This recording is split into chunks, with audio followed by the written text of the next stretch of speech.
안녕하세요. 저는 결혼 10년 차에 다시 자유를 찾게 된 40대 직장인입니다.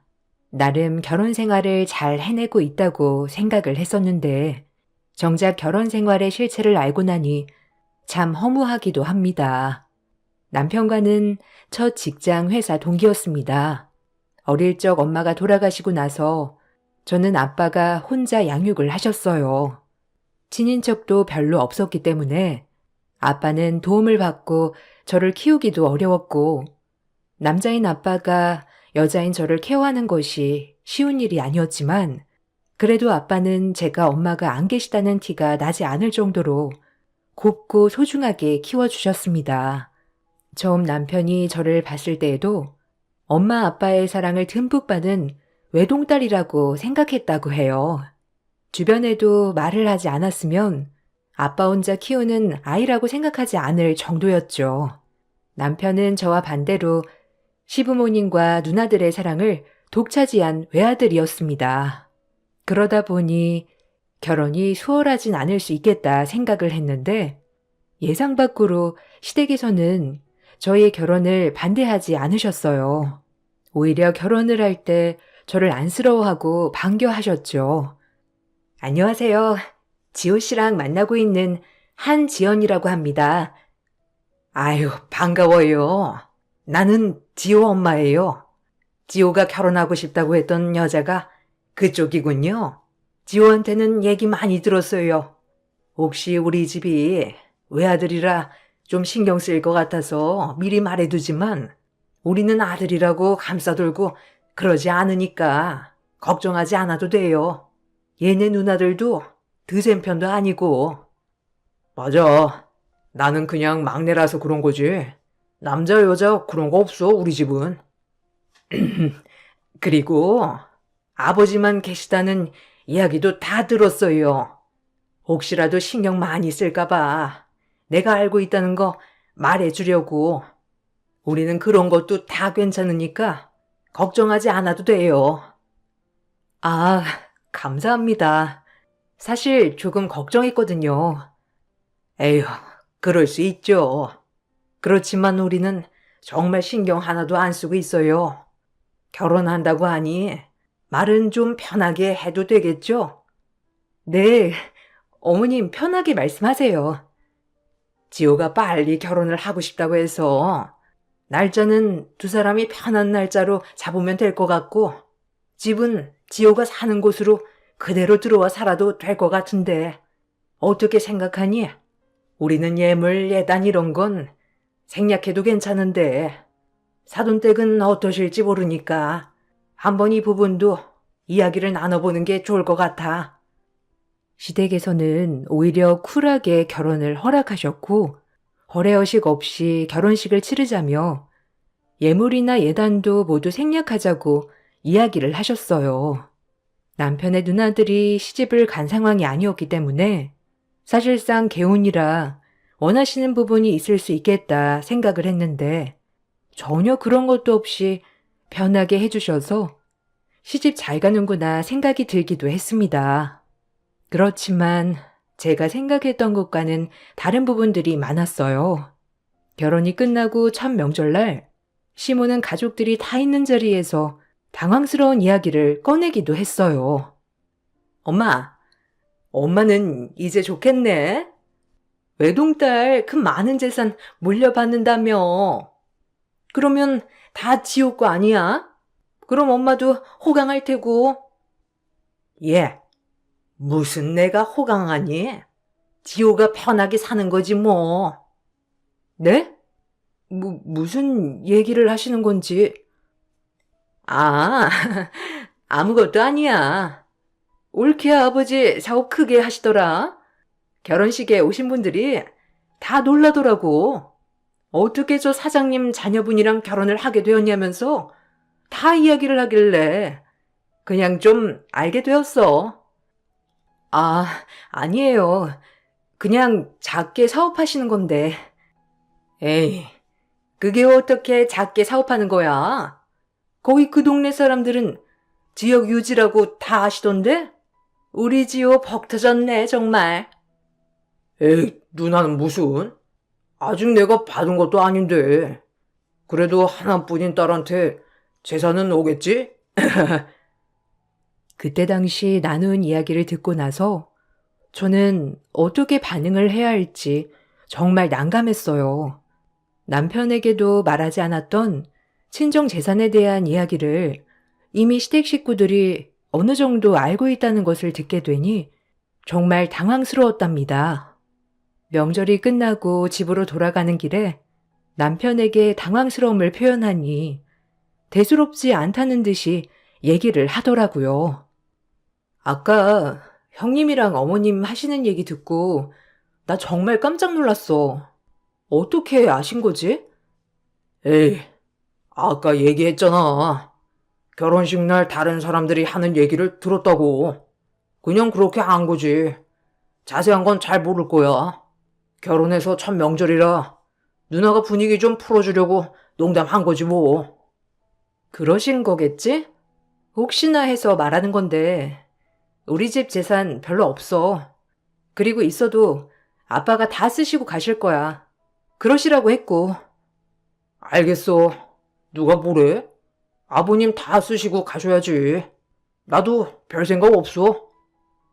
남편은 아무렇지 않은 듯 얘기를 했지만 사실 저는 너무나 신경이 쓰였어요. 그동안 아빠의 재산을 노리고 접근한 사람들도 정말 많았고 그래서 결혼에 신중했었는데 이렇게 결혼을 하자마자 다 알게 되었다는 사실에 너무나 신경이 쓰이더라고요. 그렇지만 결혼식 전까지는 이런 것들을 다 모르고 계신 상태에서 저를 허락해 주신 것이라서 남편 말대로 분위기를 풀어주려고 그랬나 보다 생각을 했었죠.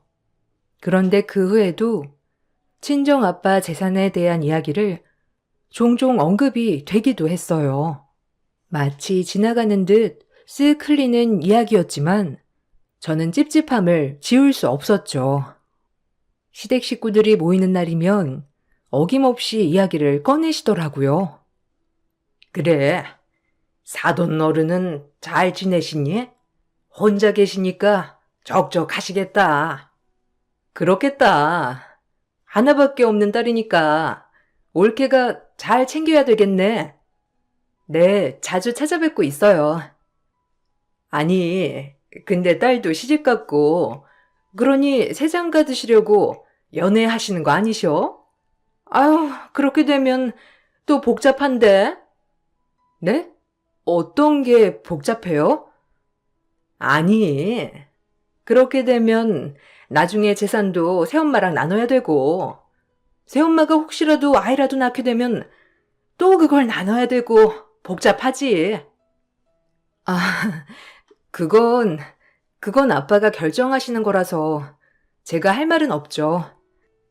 예. 그래도 그런 건 딱 잘라서 얘기를 해야지. 새엄마 모시기 싫다고 해야 되는 거야. 네? 아, 그래도 아빠가 외롭고 새로운 분 만나고 싶으시면 그렇게 하시는 거죠. 아휴, 얘가 아직 어리니까 뭘 모르네. 그런 사람들은 다 아빠 재산 노리고 결혼하는 거지. 아빠는 외로우시니까 홀딱 넘어갈 수도 있는 거고. 전 아빠가 그런 분은 안 만나실 거라 생각해요. 아니 뭐 그렇다면 다행이지만 그 재산 다 우리 며느리가 받으면 참 좋겠네. 항상 시댁 식구들이 모일 때면 아빠의 안부를 묻는 척 하면서 재산 이야기를 하곤 했어요. 그런 시모와 시누이의 이야기에 황당함을 느꼈지만 사실 처음에는 어떻게 대응을 해야 하나 싶기도 했죠. 어차피 아빠의 재산을 받을 생각도 없었고 아직 아빠도 젊으시기 때문에 아주 먼 미래의 얘기라고 생각을 했기 때문이었어요. 소소한 일들이 많았지만 그럭저럭 결혼 8년이라는 세월이 흐르게 되었죠. 평생을 고생만 하시던 아빠를 위해서 건강검진을 진행했는데 청천벽력 같은 이야기를 듣게 되었습니다. 아빠가 암 말기라는 사실이었어요. 진행 속도가 빠르고 전이가 이곳저곳 많이 되어서 상황은 급속도로 나빠졌어요. 이미 손을 쓰지 못할 정도로 심한 부분도 있어서 암담한 상황이었습니다. 아빠의 소식을 듣고 나서 시댁에서는 매우 안타까워 하시면서도 뭔가 기대를 하시는 눈치였습니다. 아이고, 이게 무슨 일이라니?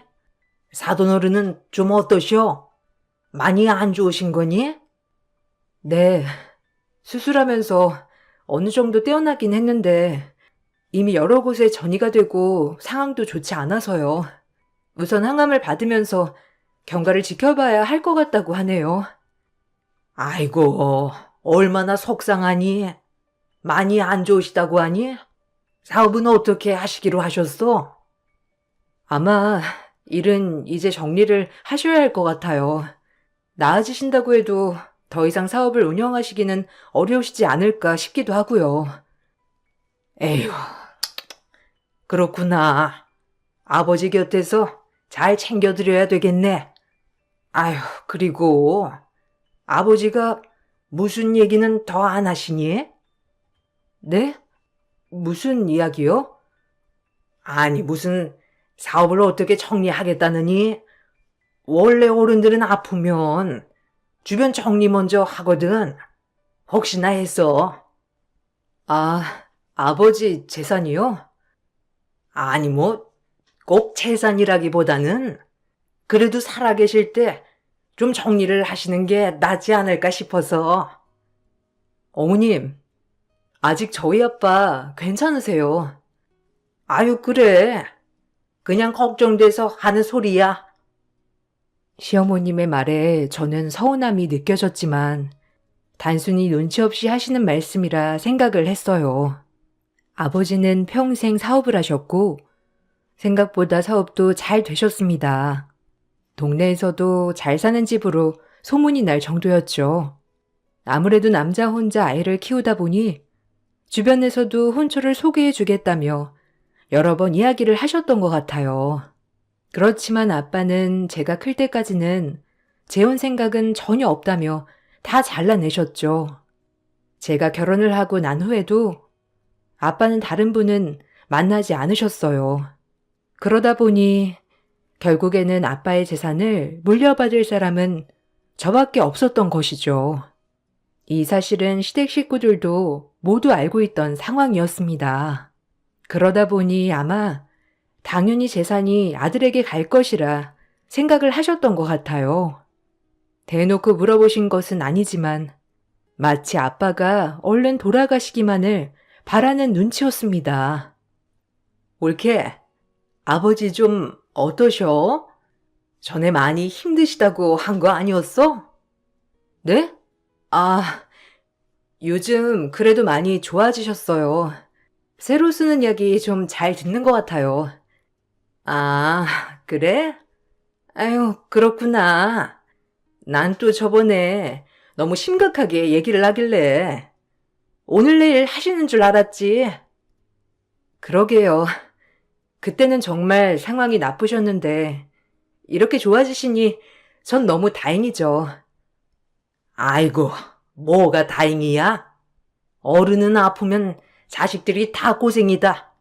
봐라, 너도 힘들고 우리 지우도 힘들잖니? 지호 씨는 병간호도 안 하고 있고 그냥 제가 다 하고 있어요. 그러니까 어머님 걱정 안 하셔도 돼요. 병간호 안 해도 힘들지. 걱정하는 게 얼마나 정신적으로 힘든데. 어쨌든 아버님 괜찮아지신다니 다행이구나. 아빠가 치료를 받으시면서 좀 괜찮아졌다고 하면 시댁 식구들은 별로 좋아하지 않으셨어요.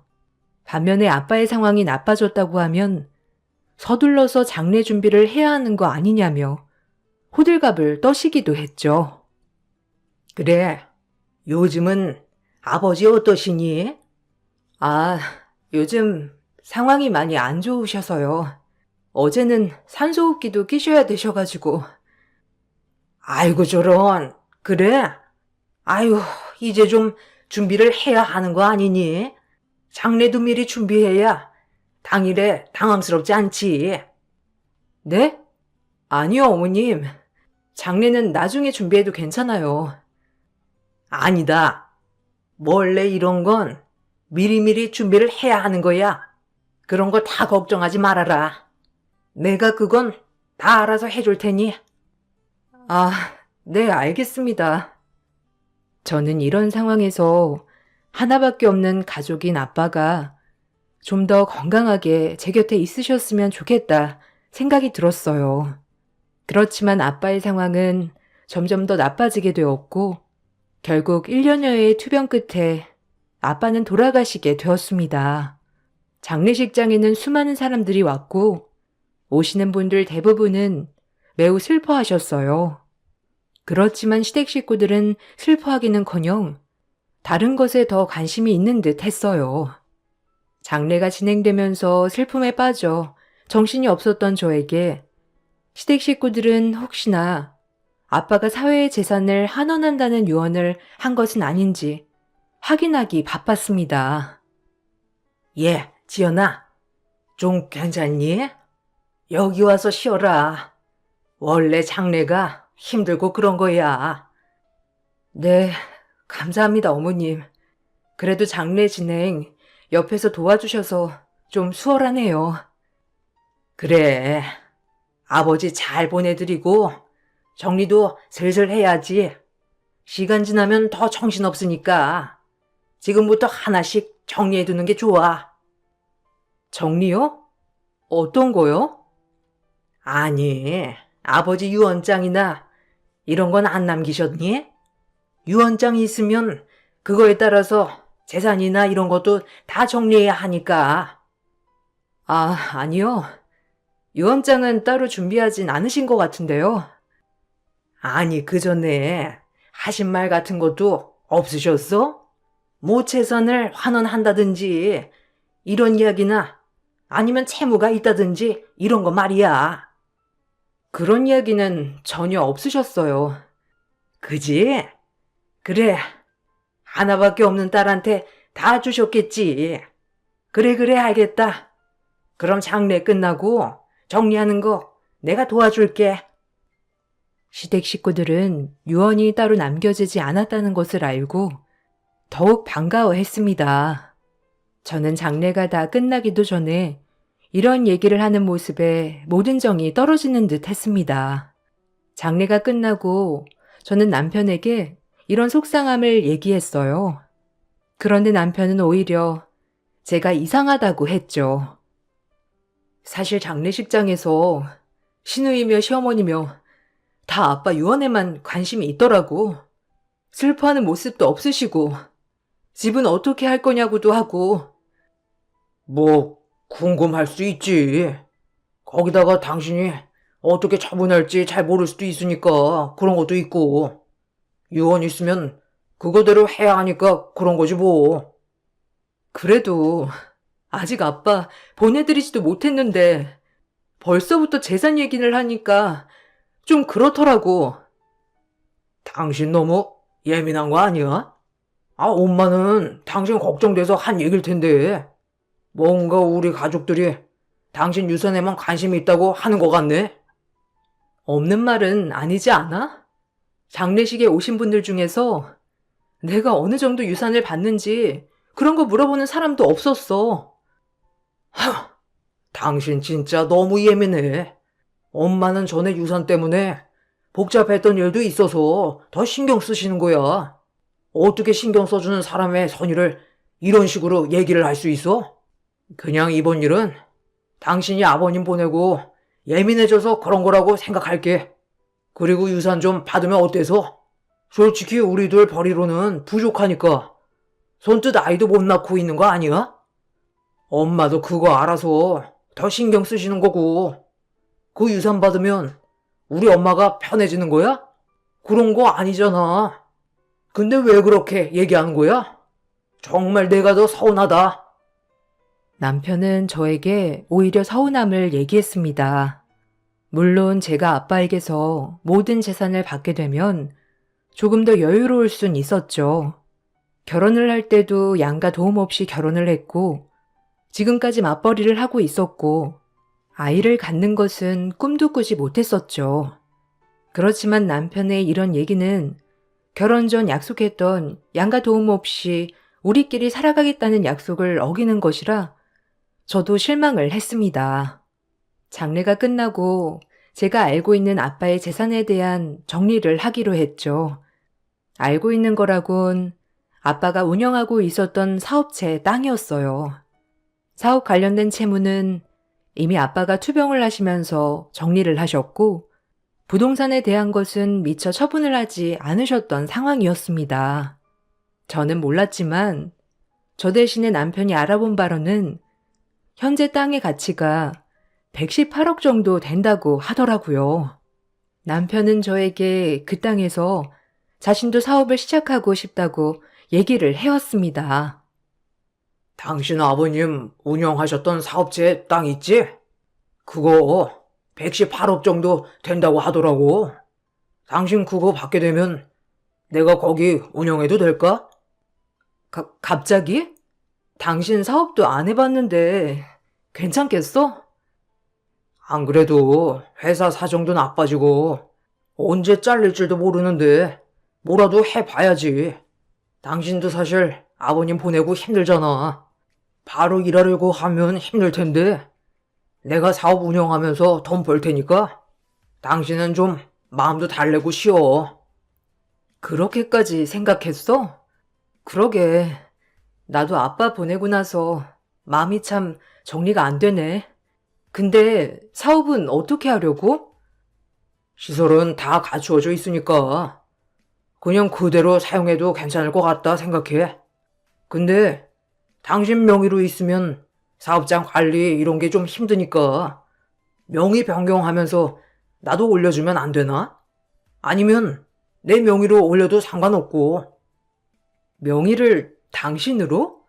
사업하는데 굳이 그렇게 해야 하나? 아유, 그럼. 원래 그렇게 해야 좀 안정적으로 보이기도 하고 서류 처리하는 것도 그렇고 사업장 운영하는 곳이 다른 사람 명의면 필요한 서류도 준비해야 하니까 아무래도 복잡할 수도 있지. 그래?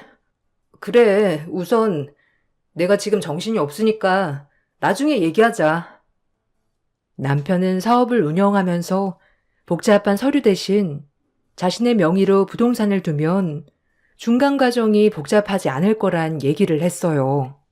저는 장례를 끝낸 지 얼마 되지 않아서 사실 정신이 없어 크게 신경을 쓰지 않았습니다.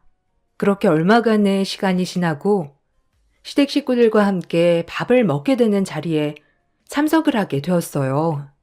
근데 그때 시댁의 태도가 확 바뀌어 있다는 게 느껴졌죠. 예, 넌 앉지 말고 가서 반찬 좀 더 덜어와라. 네, 어머님. 더 필요하신 건 없으세요? 그리고 거기 싱크대 안에 있는 것 좀 미리 좀 씻어둬. 먹는 그릇들 다 거기 가면 나중에 씻기 힘들지 않니? 네, 어머님 근데 저도 저녁 좀 먹을게요. 아유, 넌 좀 이따 먹고 우선 저것들 좀 먼저 해. 옳게, 여기 음식들도 좀 식었다. 가지고 가서 데워줘. 아이고, 우리 아들. 얼른 고기 먹어. 이거 내가 툭불로 고르고 골라서 사온 거야. 우리 아들 잘 먹어야 더 잘 벌지. 그래, 역시나 난 너 이럴 줄 알았다니까. 내가 말했지, 엄마? 다 내 덕이야. 아유, 그래. 아주 먼 얘기라고 생각했는데 벌써 억대 부자가 되다니. 아유, 사람이 되려고 하면 어떻게든 되네. 그게 무슨 소리세요? 뭐야? 옳게, 왜 모른 척해? 거기 옳게 아빠 운영하던 사업체 땅, 우리 지우한테 줬잖아. 네? 주다니요? 시댁 식구들은 저의 황당한 표정을 보면서 비웃기 시작했어요. 알고 보니 죽은 아빠가 남겼던 118억 원 가치의 부동산을 남편은 제 인감을 가지고 명의 변경을 신청했던 것이었습니다. 별다른 문제가 없다면 바로 명의가 변경될 것이란 것이 결정되고 나서부터는 시댁 식구들의 태도가 싹 바뀌었던 것이었습니다. 당신, 이게 무슨 말이야? 갑자기 명의를 변경하다니. 그때 당신이 동의한 거 아니었어? 아, 왜 이제 와서 딴소리야? 그래, 너 이제 와서 왜 딴소리 하니? 지금 생각해보니 아깝니? 아니, 그게 아니고요. 저는 변경에 동의한 적도 없었고 같이 가서 변경한 적도 없어요. 아, 뭔 소리야? 그때 당신한테 얘기를 하니까 알겠다고 했잖아. 그래 놓고서는 왜 딴소리해? 알겠다고 한 적 없어. 그냥 당신이 한 소리에 그래라고 한 거고 나중에 얘기하자고 했잖아. 거기다가 내 인감은 어떻게 가지고 갔어? 우리가 남도 아니고 인감이 어디 있는지를 모를 수가 있어? 예, 너 지금 뭐 하는 거니? 이제 와서 딴소리 하는 거니?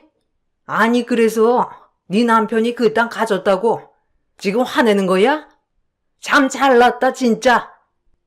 아니, 어머님. 이건 제가 황당한 일 아닌가요? 뭐가 황당하다는 거야? 얘가 너한테 말을 안 했던 것도 아니고. 아니요. 제가 동의한 적이 없는 거라서요. 너 진짜 뭐 하는 거야? 당장 나가! 제가 화를 내자 시댁 식구들은 저에게 더 화를 내기 시작했어요. 이제 와서 딴소리를 한다면서 폭설이 내리던 그날 저를 맨발로 내쫓았습니다. 그 후로 남편은 집으로도 들어오지 않았어요. 오히려 저에게 실망했다며 이혼 신청 서류만 보내왔죠. 저는 남편과 다시 대화를 해보려고 했지만 남편은 아무런 반응을 하지 않았습니다. 아빠가 살던 집으로 들어가 살아야 되겠다 생각을 하고 짐을 옮기던 날 누군가가 벨을 눌렀습니다. 밖을 보니 한 남성이 박스 하나를 들고 있더라고요. 한지연 씨 되시죠? 배달된 물건이 있어서 왔습니다. 네? 여기로 저한테 배달된 물건이 있다고요? 네, 한승주 사장님께서 보내신 물건입니다. 밖에 나가보니 아빠의 유품이라며 이야기를 해왔습니다. 저는 누군가가 아빠의 이름으로 퀵 서비스를 보냈구나 생각을 했습니다. 바로 받아 열어보니 아빠가 작성을 한 유언장이 있었어요. 그 안에는 아빠의 재산 목록들이 있었고 편지도 있었죠. 알고 보니 유품을 배달해온 퀵 서비스맨은 퀵 서비스가 아닌 변호사였습니다. 제가 놀라서 서 있자 변호사는 저에게 바로 설명을 해 주었죠. 안녕하세요.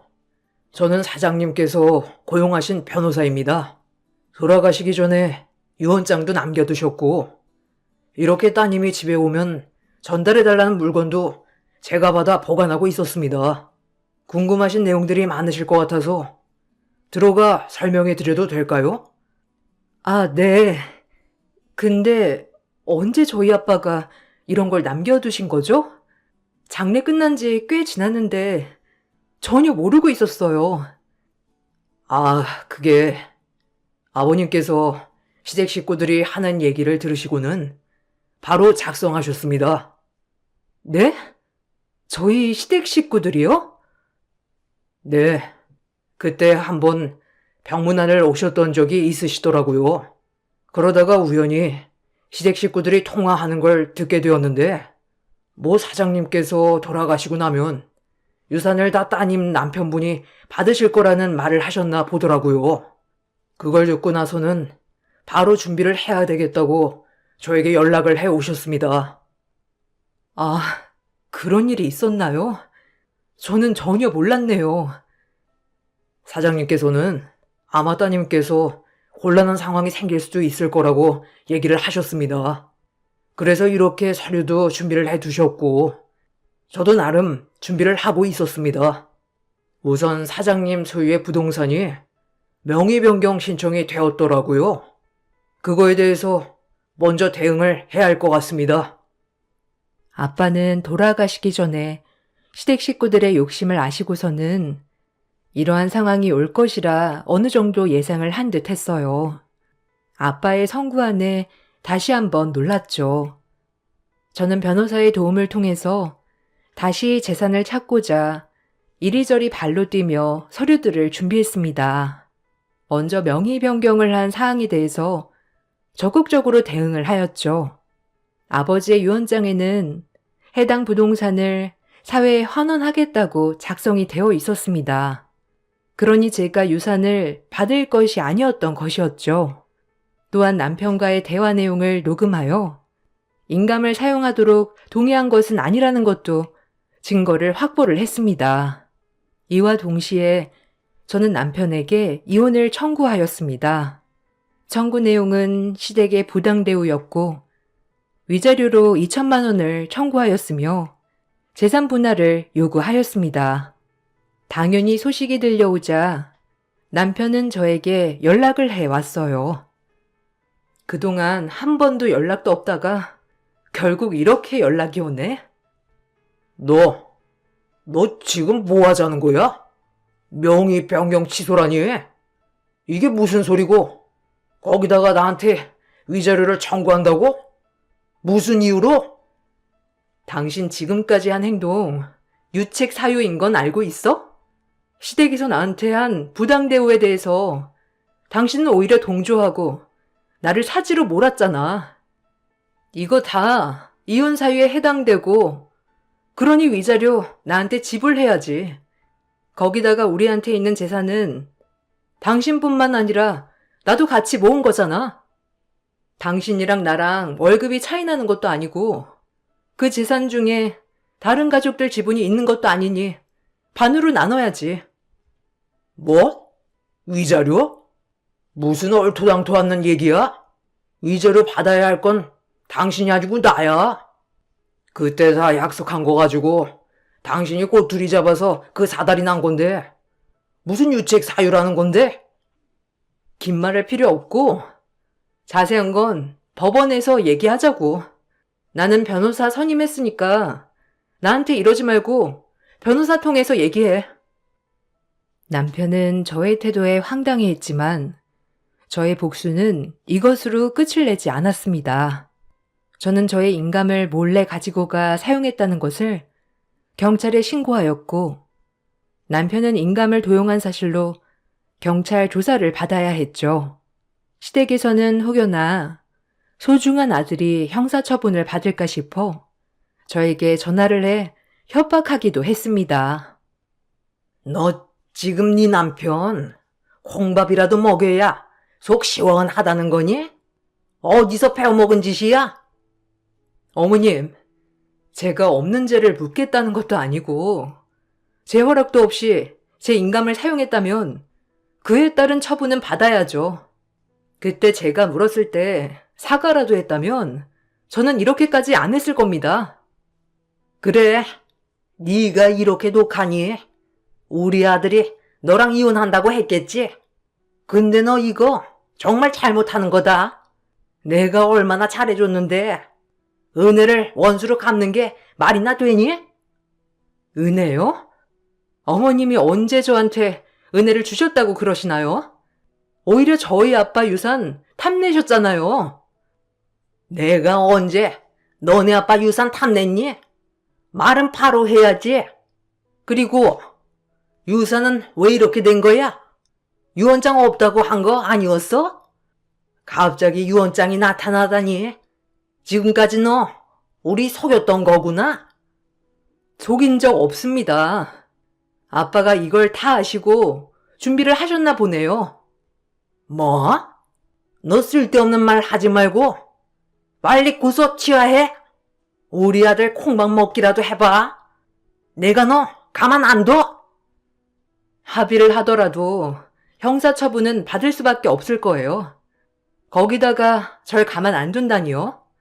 협박하시는 건가요? 변호사한테 잘 전달하겠습니다. 얘가 진짜?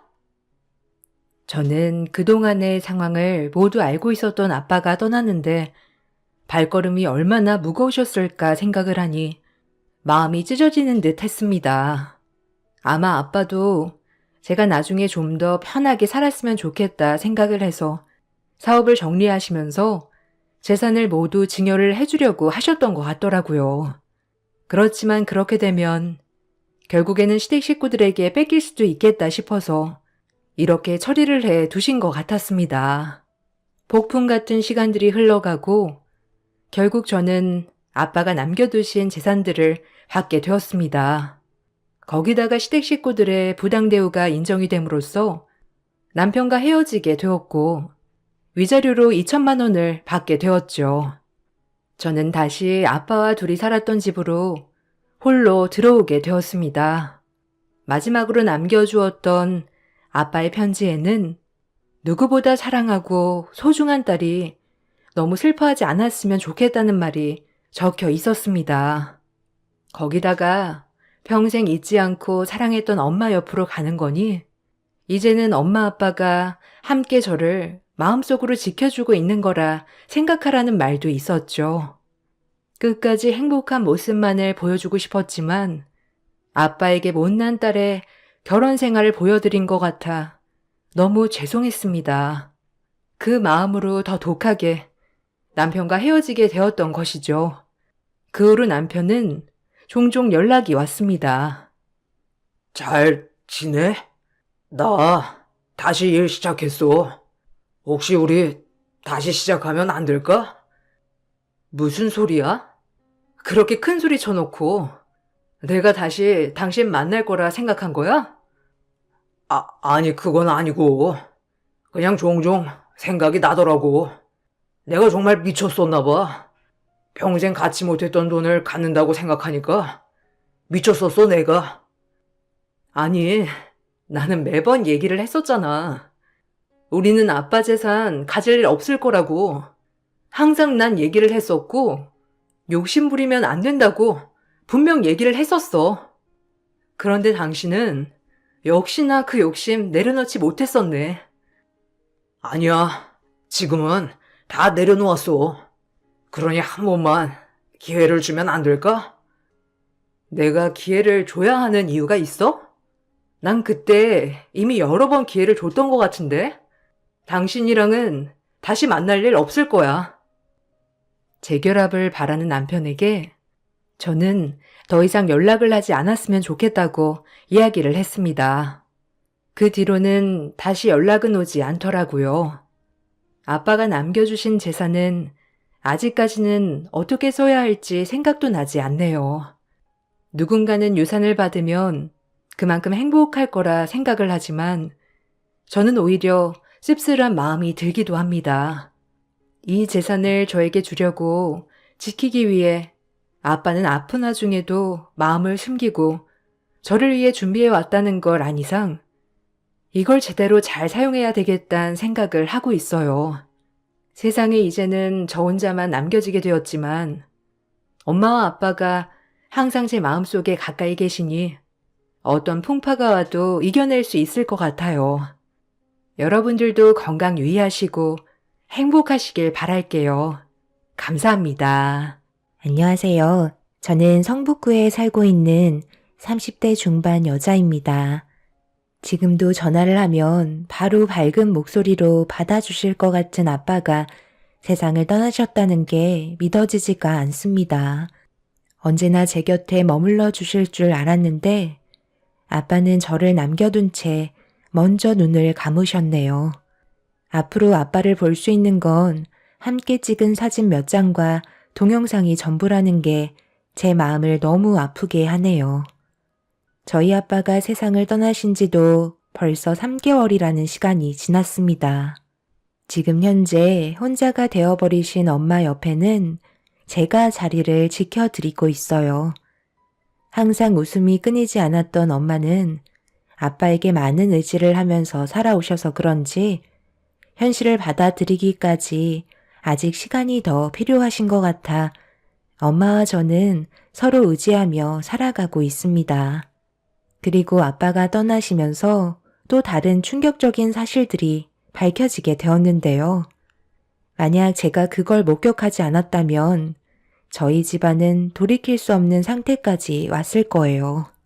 어떻게 보면 아빠가 도와주셨다고 할 수 있을 만큼 결정적인 증거를 남겨두셨습니다.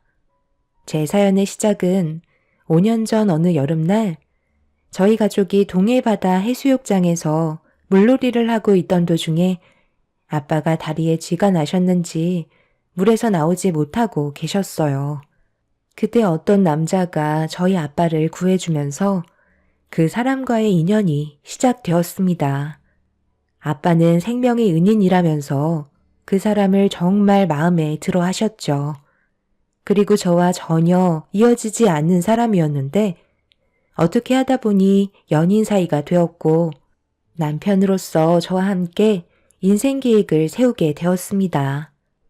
초장부터 아빠의 마음을 사로잡았던 남편은 저희 집안에 아들이 없어서 그런지 남편을 상당히 좋아하셨어요. 남자답고 아빠가 없어도 저희 가족을 잘 이끌어 줄 것 같은 믿음을 가지고 계셨죠. 저도 남편의 듬직한 모습이 정말 마음에 들었습니다. 더군다나 남편은 아빠를 위기에서 구해줬기 때문에 그 점이 많은 작용을 하게 되었죠. 그렇다고 그거 하나 보고 남편을 판단한 건 아니었어요. 인성 또한 좋았고 어른에 대한 예의도 갖췄으며 대기업에서까지 근무를 하고 있었기 때문에 남편에 대한 호감도가 상승했던 거였습니다. 서로가 만들어질 수 없는 인연이었기 때문에 저희 가족 모두 남편을 특별한 존재로 생각하고 있었어요. 저희 집안에 꼭 필요한 사람으로 인식을 하고 있었죠. 그렇게 좋은 관계를 유지하는 동안 남편에 대해 실망했던 적이 단 한 번도 없을 만큼 잘 지내오고 있었는데 불행은 평화로울 때 오는 거라고 어느 날 아빠의 행동에 이상한 점들이 조금씩 눈에 들어왔고 아빠도 몸에 문제가 생겼다는 걸 인지하셨는지 병원에서 검사를 받아봐야 할 것 같다고 하시길래 저희 가족 모두 아빠의 건강 상태를 확인하기 위해서 병원으로 향하게 되었죠. 그리고 검사를 받아본 결과 충격적이게도 아빠는 치매 초기 증상을 겪고 있으셨어요. 가끔 일상생활을 하실 때 깜빡하시거나 되물으시는 경우가 몇 번 있으셨는데 그게 초기 치매 증상인 걸 병원에 가서야 알게 된 거였죠. 저희 가족은 하늘이 무너져 내릴 만큼 상당한 충격을 받게 되었고 연세가 많으셨던 아빠는 생각보다 치매 증상이 날이 가면 갈수록 하루가 다르게 변화된 모습을 보여주셨네요. 의사는 치매라는 게 사람마다 진행되는 속도가 다르기 때문에 꾸준한 관리가 중요하다며 여러 가지 조언을 해주셨지만 그건 크게 도움이 되지는 못했습니다. 그러다 보니 남편도 많이 걱정이 됐는지 치매에 좋다는 것들을 자주 사왔고 일부러 시간을 쪼개서 친정에 다녀오기도 했었네요. 남편의 변하지 않는 그런 모습들을 쭉 지켜봐온 아빠는 모두가 모여있을 때 갑자기 중대 발표를 하셨어요. 내가 앞으로 얼마의 시간 동안 정신이 온전할지 모르겠다만 제정신일 때 박서방한테 부탁 하나만 하지. 앞으로 내 딸과 자네 장모를 잘 부탁하네. 그래도 자네가 그동안 나한테 듬직한 모습을 보여줘서 내 가족을 믿고 맡길 수 있다는 거에 너무 마음이 놓이고 아들 같아서 앞으로 나 대신 내가 가진 재산을 대신 관리해 줄 수 있겠나? 이런 건 남자가 관리를 해야 집안을 잘 이끌어갈 수가 있거든. 이번에 평생 부동산 일을 하면서 제대로 된 건물 하나 만들어 보자고 정말 많은 시간을 쏟아부었고 그 결과 125억짜리 건물 하나 가질 수 있게 되었지만 내 몸이 지금 이 상태인데 그 건물이 있어봤자 뭐하겠어? 자네는 일단 대기업을 나왔고 경제적으로도 눈이 트였기 때문에 우리 가족을 잘 부양해 줄 거라 생각했거든. 단순히 결정한 문제도 아니고 정말 신중하게 고민한 거기 때문에 받아줬으면 좋겠네. 자네는 어떻게 생각하나? 내가 가진 재산을 가지고 우리 가족의 부양을 책임져 줄 수 있겠나? 나는 어차피 가족들에게 피해를 주고 싶지도 않고 요양원에 들어갈 거라 크게 걱정하지 않아도 될 것 같네. 자네는 나한테 그냥 사위가 아니라 생명의 은인이자 친아들로 생각하기 때문에 자네를 믿고 맡기려 하는 거니 우리 가족들을 잘 좀 부탁하네. 장인어른, 저는 그 건물을 받을 만큼 마음의 준비가 되어 있지 않습니다. 그리고 그 재산은 당연히 장모님께 돌아가야죠. 그게 맞는 겁니다.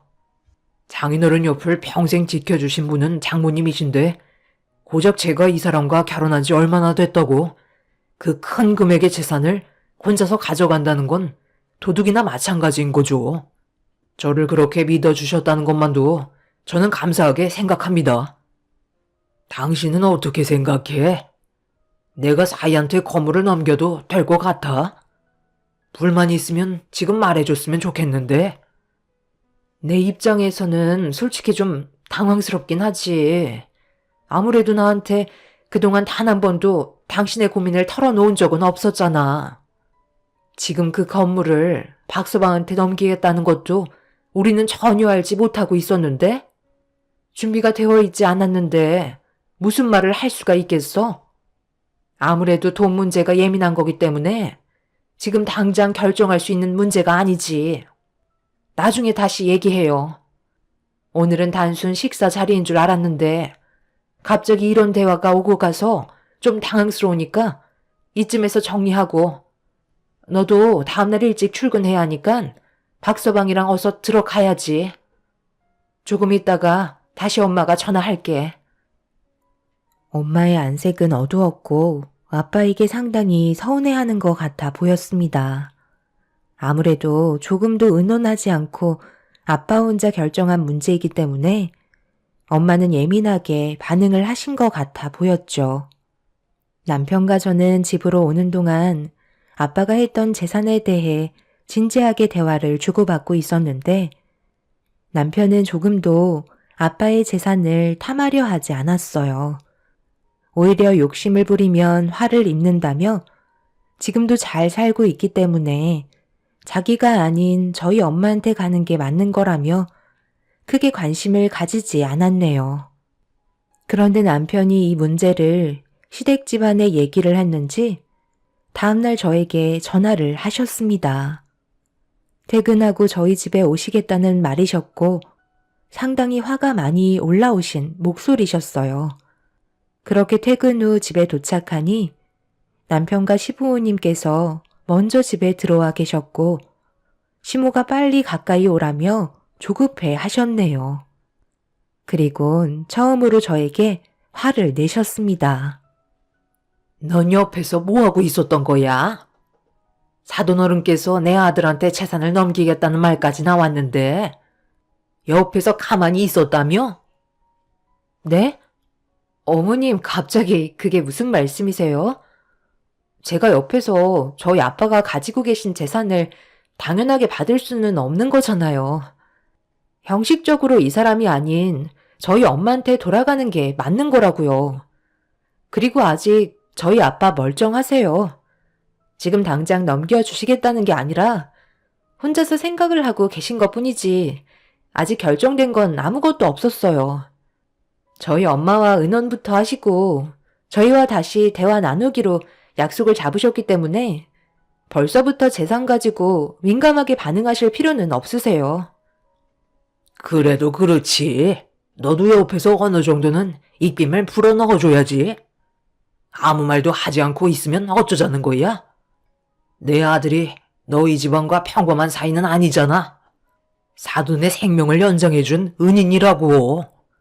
세상 떠나면 돈이 무슨 소용이겠어? 영정사진에 올라갈 뻔했던 사돈을 내 아들이 구해줬는데 그 정도는 당연히 받을 수 있는 거지. 사람 목숨값이 정해져 있는 거 봤니? 아버님, 이해 못하는 거 아니에요. 이 사람이 저희 집안에 정말 필요한 존재이고 그 부분에 대해서는 항상 고맙게 생각하고 있어요. 그러니 조금만 기다려 주세요. 저희 부모님께서 조만간 답을 주실 것 같아요. 그리고 이 사람도 저희 아빠의 재산에 대해 욕심이 없다고 했어요. 그 재산은 저희 엄마한테 가는 게 맞는다고 했었는걸요. 그런데 당신이 내가 부모님이 대화하실 때 아무 말도 하지 않았다고 얘기했었어? 내 입장을 충분히 생각해주고 있는 걸로 알고 있었는데. 우리 부모님이 방금 좀 과장돼서 얘기하셨는데, 당신은 옆에서 가만히 있었다고 말씀드린 거야. 이 문제가 작은 건 아니잖아? 그래서 우리 부모님은 어떤 생각을 가지고 계신지 궁금해서 전날에 있었던 일에 대해 말씀드린 것 뿐이니까 너무 예민하게 받아들이지 마. 우리 부모님은 언제나 항상 우리 둘만 생각하시는 거 당신도 잘 알지? 잘 됐으면 하는 마음에서 그런 거라고. 내가 너한테 언제 못했던 적 단 한 번이라도 있었니? 네가 며느리로 들어온다고 했을 때 조금도 반대한 적 없었고 우리 집안의 며느리로 환영했었다. 그것뿐이야. 시집살이 한 번도 시킨 적이 없이 매년마다 명절 때며 김장날 다른 집안들은 때 되면 사건 사고가 끊이지 않는 거 나는 너한테 쓸데없이 노동 같은 건 조금도 시키지 않고 전부 다 내가 했었잖아. 그만큼 우리 집안도 너를 친달처럼 생각하고 있었는데 갑자기 재산 문제가 나오면서부터 사이가 멀어진 것 같아 너무 서운하다. 우리는 남들과는 다르게 정말 특별하다고 생각했었는데 사돈어른의 재산 얘기가 나오자마자 어떻게 한마디도 거들어줄 생각을 하지 않는 거야? 그동안 한 번도 이런 마음 가진 적 없었는데 전날에 네가 보인 행동은 정말 실망스럽다. 시부모님께서는 저에게 많이 실망하셨다며 쓴소리를 계속해서 쏟아내셨어요. 저 또한 처음 겪어보는 시부모님의 화난 모습에 적응을 하지 못하고 있었어요. 그런데 남편이 아직 해결되지도 않은 일들에 대해 전부 다 얘기했다는 건 저로서도 많이 서운한 감정이 들었죠. 더군다나 한마디도 거들어주지 않았다는 식으로 저를 안 좋게 설명했다는 거에 기분이 좋지 않았습니다. 저는 최대한 시부모님을 진정시켜 드렸지만 그럴 때마다 점점 더 흥분을 가라앉히지 못하셨어요. 그런데 갑자기 초인종 소리가 들리길래 확인을 해보니 남편의 여동생인 신우이가 저희 집을 찾아온 거였어요. 지방에서 일을 하고 있는 신우가 왜 찾아왔는지 이해할 수 없었는데 시부모님께서 부르셨는지 서둘러 문을 열어주라며 다그치셨네요. 새언니, 제가 이 문제로 여기까지 달려와야겠어요? 제가 새언니한테 얼마나 실망을 많이 했으면 퇴근하자마자 저녁도 안 먹고 무작정 오빠 집으로 달려왔겠어요. 정말 그 말이 사실이에요? 언니 아버님께서 저희 오빠한테 125억이나 되는 건물을 주시겠다고 하셨다면서요? 그런데 새언니는 아무 말도 하지 않고 옆에서 가만히 있었고요. 돈 얘기가 나오니까 저희 오빠를 사랑하는 마음이 싹 변했나 봐요. 도대체 무슨 생각을 하고 계셨던 거예요? 원래 같으면 무조건 새언니가 저희 오빠한테 재산을 넘겨주라고 먼저 말씀드려야 하는 거 아닌가요? 오빠가 누구예요? 새언니 아버님의 생명을 구해준 은인이라고요. 제가 새언니 입장이었다면 아빠를 구해드린 값으로 100억이 아닌 1000억이라도 아깝지 않게 생각했을 거예요. 그런데 새언니는 결정적으로 그 순간 망설였다는 거고 저희 오빠를 대신해 옆에서 얘기해주지 않았다는 거예요. 솔직히 입장을 바꿔서 생각을 해보세요. 125억짜리 건물을 유산으로 넘겨주시겠다는 건데 당연하게 받는 게 예의상 맞는 거예요? 일단 한 발 빼고 거절하는 게 예의잖아요?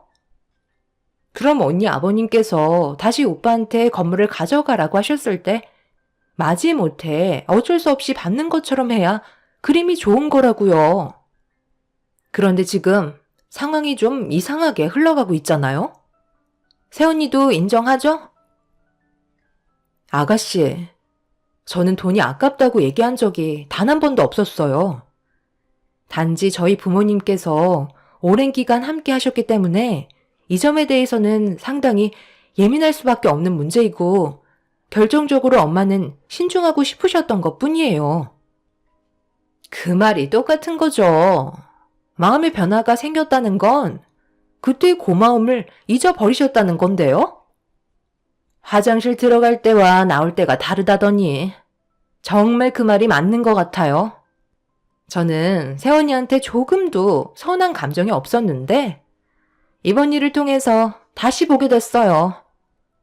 저희 가족과 관계 회복을 하고 싶으시면 오빠한테 최대한 빠른 시일 내에 건물 명의가 바뀔 수 있게 만들어 주셨으면 좋겠네요. 신우가 찾아온 이유도 똑같았어요. 큰돈이 한 번에 들어온다는 생각에 지금을 놓치고 싶어하지 않는 것 같아 보였습니다. 저도 시댁 식구들의 저를 대하는 행동에 대해 실망을 많이 했었고 남편한테 너무 서운했었어요. 정리가 되지도 않은 상황을 너무 크게 불려놓은 상태라 수습하는 것도 쉽지가 않았습니다. 한참 동안 시댁 식구들은 흥분을 가라앉히지 못한 채 저에게 불만을 쏟아내다가 할 말이 다 떨어졌는지 점차 말수가 줄어들기 시작했어요. 그리곤 다시 침착하게 저를 설득하셨습니다. 내 말이 무슨 뜻인지 이제 알겠지? 너희들이 앞으로 살아가는데 정말 중요한 순간이라는 거야. 그 건물을 처분하고 들어오는 돈으로 너희들이 할 수 있는 게 얼마나 많은 줄 아니? 그것뿐이겠어? 가족들이 앞으로 살아가는데 먹고 살 걱정은 안 해도 된다는 거잖아. 사돈어른의 결정으로 가족들의 삶에는 큰 변화가 찾아올 거다.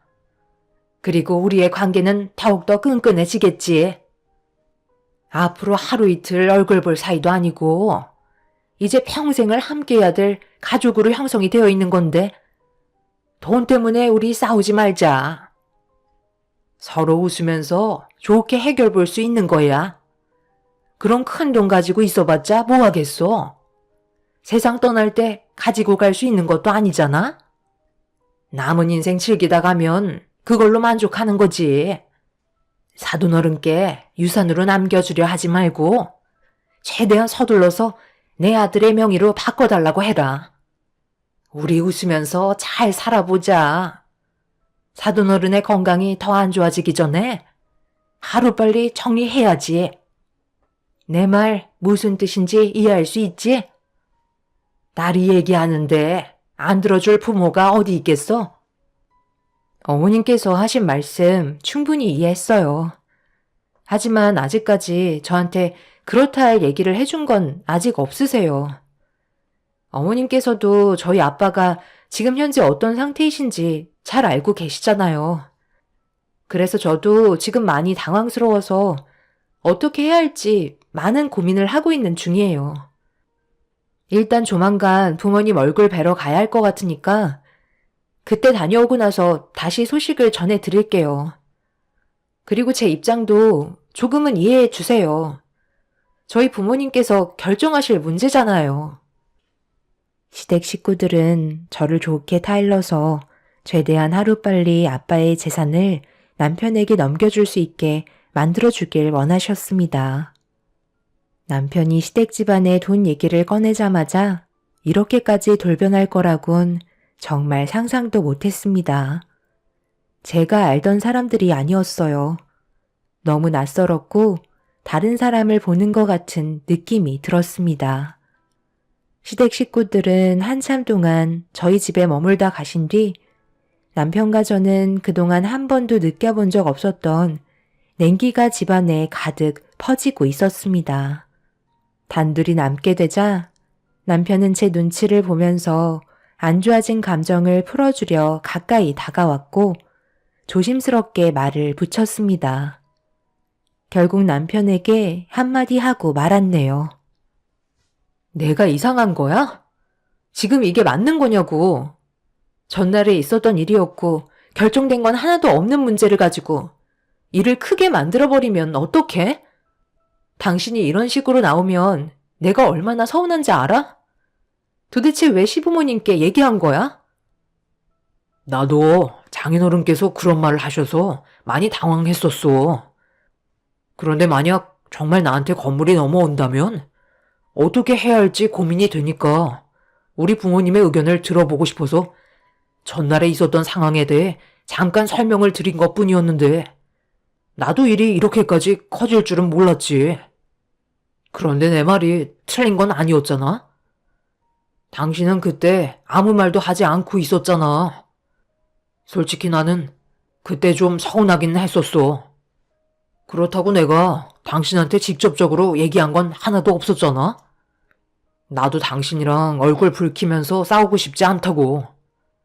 일단 장인어른 댁에 이번에 다시 가서 어떤 생각을 가지고 계신지 여쭤보자고. 남편은 저희 아빠의 건물을 꼭 본인의 명의로 소유하고 싶어 하는 눈치였어요. 다른 건 다 좋았는데 재산 얘기가 나오면서 조금씩 변해가고 있는 남편의 모습이 무섭게만 느껴졌습니다. 그래도 그동안 결혼 생활하면서 좋았던 기억이 훨씬 더 많았기 때문에 상황을 좀 더 지켜보기로 했었죠. 그렇게 저희는 다시 친정에 가게 되었고 부모님께서는 얼굴빛이 많이 안 좋아 보이셨어요. 저희가 간 이후에 두 분이서 안 좋은 대화를 주고받았는지 알 수 없었지만 분위기는 예전 같아 보이지 않았습니다. 저희를 반겨주신 엄마한테 아빠의 건강 상태에 대해서 여쭤보자 점점 안 좋아지고 계시다며 걱정을 하고 있었어요. 그래도 일상생활 하는 데는 크게 문제가 없다며 요양원을 알아보고 계신다는 말을 하셨어요. 아빠는 엄마와 저한테 짐이 되어주고 싶지 않아 요양원에서 보호를 받고 싶어 했습니다. 알고 보니 엄마는 아빠가 옆에 있어주길 원했고 아빠는 요양원에 들어가겠다고 결정을 내리신 상태셨죠. 그러다 보니 안 좋은 감정이 표출이 되면서 좋았던 부부 금실에도 금이 가기 시작했습니다. 엄마는 정말 힘들어서 버티지 못할 것 같을 때까지는 아빠를 곁에 두고 싶어 하셨어요. 하지만 아빠는 엄마가 힘들어하는 모습을 보고 싶어 하지 않았습니다. 서로가 진심으로 사랑하고 있어서 이런 의견 차이가 생기는 듯 보였어요. 그런데 남편이 어떤 분위기인지 파악을 하지 못했는지 엄마의 얼굴을 붉히게 만드는 한마디를 꺼내고 말았어요. 제 생각으로는 장인어른께서 요양원으로 들어가시는 게 좋을 것 같은데요. 장모님이 요양원에 출입을 못하는 건 아니잖아요. 그리고 시설 좋은 곳으로 가면 훨씬 더 많은 도움을 받을 수도 있고 앞으로 점점 더 힘들어질 텐데 그럴 때 장모님께서 감당하실 것들이 너무 많기 때문에 제 생각으론 요양원에 들어가는 게 좋을 것 같습니다. 정 아니다 싶을 때 다시 댁으로 돌아오면 되는 거잖아요. 그러니 이 문제에 대해 너무 심각하게 받아들이지 않으셨으면 좋겠어요. 저도 이 사람이 만약 장인어른과 똑같은 병을 앓게 된다면 그땐 저도 요양원에 보낼 생각이거든요. 아무리 사랑하는 사이라 해도 내 몸이 힘들면 사랑은 눈앞에서 보이지 않거든요. 관리받을 수 있는 곳에서 생을 마감하는 것도 좋은 방법이고 가족들에게 피해를 주지 않는 결정이라고 할 수 있을 것 같네요. 장모님께서 지금 현재 갑자기 혼자가 되신다는 것 때문에 많이 두려우신 것 같은데요. 시간이 지나면 자연스럽게 적응하게 되어 있어요. 하루에 세상 떠나는 사람들이 얼마나 많은데요. 그 사람들 전부 현실을 받아들이고 지금은 잘 살고 있잖아요. 그러니 너무 걱정하지 마세요.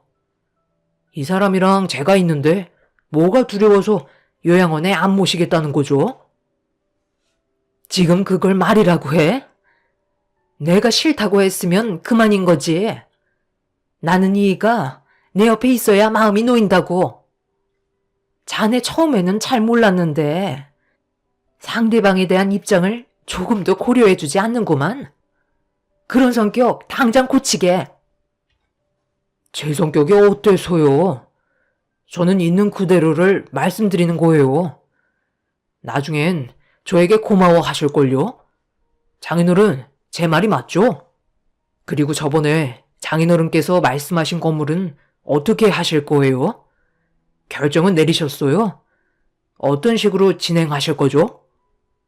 그건 없던 일로 결정을 받네.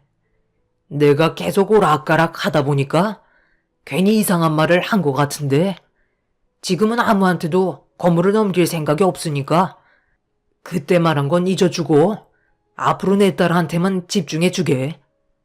그 일 때문에 안 좋은 영향이 가서 괜히 미안하게 됐네. 얼마 전에 사부인께서 전화가 왔거든.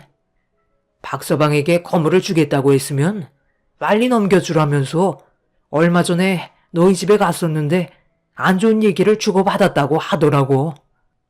내가 그때 아차 싶었었다. 그래서 그 건물은 내가 눈 감을 때까지 가지고 있을 거고 세상을 떠나게 된다면 그 건물은 당연히 우리 집사람이 가져가게 될 거니 더는 이 문제로 신경 쓰지 말게. 내가 내 딸과 자네 목도 생각하고 있으니까 괜히 이 문제로 서운하게 생각하지 말고. 남편은 아빠의 말에 답을 하지 않고 침묵을 유지하고 있었어요. 아무래도 건물을 넘겨주지 않겠다는 한마디에 상당한 충격을 받은 것 같아 보였습니다. 그런데 그게 당연했던 거고 아빠도 엄마와 많은 대화를 주고받으신 것 같았어요. 대화 중간중간에도 아빠의 치매 증상은 오락가락하는 모습을 보이셨지만 요양원에 들어가시겠다는 생각은 변함이 없으셨어요. 아빠의 고집은 엄마와 제가 절대 꺾지 못했고 결국 요양원으로 들어가시기로 결정을 보게 되었습니다. 남편은 상당한 충격을 받았는지 가족들끼리 대화를 주고받는데도 조금의 말도 붙이지 않았고 존재감이 없는 사람처럼 행동하고 있었습니다. 부모님께서는 남편을 일부러 건들지 않았어요. 기대한 만큼 실망을 많이 했기 때문에 혼자만의 시간이 필요해 보였습니다. 그렇게 부모님 집에 잠깐 있다가 저희 집으로 다시 돌아오게 되었고 그렇게 모든 상황이 마무리가 된 듯 보였죠. 그런데 아빠가 요양원에 들어가신 뒤 저희 집안에 엄청난 변화가 찾아오기 시작했어요. 스트레스를 많이 받거나 환경적인 요인에 문제가 생겼을 때 치매 증상이 악화가 된다고 했었는데 아빠는 요양원에 들어가신 뒤부터 치매의 속도가 상당히 빠르게 진행되고 계셨습니다. 나중에는 엄마를 알아보기 힘드실 정도로 아예 다른 사람의 모습이 되어버린 상태셨어요. 누구는 치매가 서서히 진행이 된다는 사람도 있었는데 아빠는 저희가 생각했던 시간보다 훨씬 더 악화가 되어 계셨습니다. 그런 모습을 지켜보고 있던 저희는 다시 집으로 돌아가야 하나 싶었지만 엄마를 알아볼 수 없는 상태에서 한 공간에 있는 건 위험할 수도 있다며 요양원에선 집에서 모시는 걸 반대했어요. 제가 누군지도 전혀 모르고 계셨습니다. 저희가 할 수 있는 건 아빠를 지켜보는 것 밖에는 없었어요. 그런데 어느 날 남편이 아빠의 손을 잡으면서 무슨 말을 하기 시작했어요. 그리고 잠시 뒤 아빠의 입에서 남편에게 건물을 넘겨주겠다는 말을 뱉으셨습니다. 정신이 온전치 않았던 아빠가 갑자기 남편에게 건물을 넘겨주겠다는 한마디에 저희는 정신이 돌아온 줄 알았는데 계속 똑같은 말을 반복하고 계셨어요. 그런데 남편이 그 말을 녹음해 두었는지 아빠가 세상을 떠나시면 녹음한 파일이 법적으로 효력이 있을 거라며 아빠의 건물에 대한 욕심을 나타내고 있었습니다. 갑작스럽게 돌변한 모습을 보인 남편을 보고 있던 저는 온몸에 소름이 돋기 시작했어요. 저는 녹음된 파일로는 증거가 채택이 될 수 없다며 얘기했지만 제 말은 조금도 신경 쓰지 않고 있었죠. 옆에서 남편의 행동을 지켜보고 있던 저희는 어이가 없었고 엄마는 남편에게 녹음된 파일을 당장 지우라며 화를 내셨습니다. 왜 저희 아들한테 화를 내세요? 모든 결정은 사돈어른께서 하셨는걸요? 증거가 채택이 되는지 안 되는지 그건 나중에 법정에서 확인해 보면 되는 문제이니 너무 화부터 내지 마세요. 그래도 하나밖에 없는 사위인데 이 정도는 애교로 봐주셔야죠. 사돈께서 여긴 어쩐 일이시죠? 지금 무슨 생각을 하고 계신지 모르겠지만 그렇다고 사돈이 원하는 대로 모든 게 이루어질 수 없다는 걸 알아두셨으면 좋겠네요. 남의 재산을 탐하는 것 자체가 법적으로 문제 있다는 걸 모르시나 보네요. 그걸 아시는 사돈은 그럼 잘하고 계세요. 오늘은 사돈어른 얼굴 한번 뵙고 가려고 잠깐 들린 것 뿐이에요. 그리고 저희가 아들과 긴히 할 말이 있으니 오늘은 따로 좀 시간을 가지겠습니다. 엄마는 시댁 식구들의 돌발 행동에 많이 당황스러웠는지 그 자리에 주저앉았고 저 또한 변해버린 남편의 모습에 적응을 하지 못하고 있었어요. 엄마는 그동안 너무 많은 스트레스를 받으셨는지 결국 몸살에 걸리셨고 저 또한 몸이 좋지 않아 집에서 쉴 수밖에 없었죠. 그런데 저희가 며칠간 요양원에 가지 못했을 때 하필 문제가 터지고 말았습니다. 아빠가 돌발 행동을 하셨는지 요양원에서 사라지셨다는 연락을 받게 되었고 엄마와 저는 그 소식을 접하곤 서둘러 요양원으로 출발을 하게 되었어요. 요양원에서는 아빠를 찾지 못하자 저희는 주변 일대를 돌아다니면서 아빠를 찾고 있었어요. 그렇게 한참 동안 아빠의 행방을 알려고 돌아다니고 있었는데 요양원에서 다시 전화가 왔고 충격적인 소식을 들을 수 있었습니다. 아빠가 건물 밖으로 나가셔서 혼자 돌아다니시다가 달리는 버스를 발견하지 못하면서 충돌이 일어났고 그 자리에서 세상을 떠나셨다는 말을 들을 수 있었습니다. 한순간에 아빠를 잃게 된 저희는 병원에 도착해 아빠를 살려달라고 애원했지만 이미 아빠는 너무 큰 사고로 인해 결국 돌아오지 못하셨네요. 뒤이어 남편과 시댁 식구들도 병원으로 와주었고 남편이 아빠의 장례를 도와주며 그날만큼은 아무 말도 하지 않았습니다. 그런데 장례가 시작이 되면서 조문객이 없던 늦은 새벽에 남편과 시부모님은 한자리에 모여 술판을 벌이면서 대화를 주고받고 있었는데 얼굴빛이 상당히 밝더라고요. 저는 그 모습들을 쳐다보며 무슨 말을 하고 있는지 들어봤는데 아빠의 125억짜리 건물이 남편에게 간다며 시부모님은 기뻐 날뛰시며 장례식장에서 잔치라도 벌이는 듯 행복한 모습을 보여주고 있었네요. 저와 엄마는 넋이 나간 상태라 그 모습을 보면서 한숨을 내쉬었고 왜 이런 사고가 발생이 됐는지 이해할 수 없었습니다. 결국 시댁 식구들을 지켜보고 있던 엄마는 시부모님 앞으로 걸어가시더니 술판을 벌이고 있던 상을 뒤엎으며 당장 장례식장에서 나가라며 소리를 지르셨어요. 결국 엄마와 시부모님께서 얼굴을 붉히며 몸싸움이 일어났고 남편은 중간에서 말리면서 저희 엄마한테 현실을 받아들이시라며 갑자기 핸드폰을 꺼내 들더니 충격적인 영상을 보여주었습니다. 아빠의 음성이 남편의 핸드폰에서 들려왔고 저는 너무 놀라 남편의 핸드폰을 빼서 재생되고 있는 영상을 다시 처음부터 확인을 하게 되었습니다. 그 안에는 아빠가 남편에게 125억의 건물의 재산을 넘겨주겠다는 유언이었고 저와 엄마는 촬영되어 있는 아빠의 모습을 보고 사색이 된 얼굴로 영상을 계속 돌려볼 수밖에 없었어요.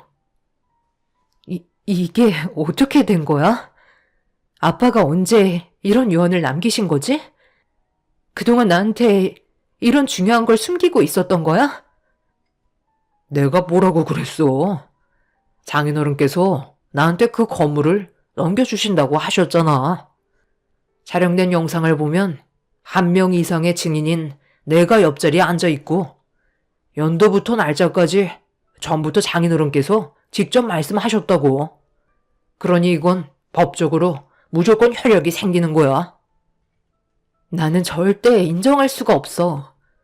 이거 당신이 전부 꾸민 짓이지? 아빠가 온전치 못한 몸으로 이런 걸 촬영했을 리 없다고.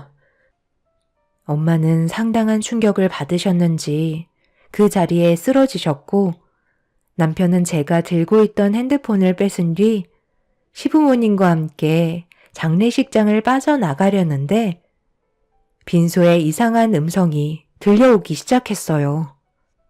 아빠의 목소리가 빈소에서 들려오길래 그곳으로 천천히 걸어가 확인을 하자 신우가 술에 잔뜩 취해서는 남편이 가지고 있던 영상과 똑같은 유언의 동영상을 보면서 웃고 있었습니다.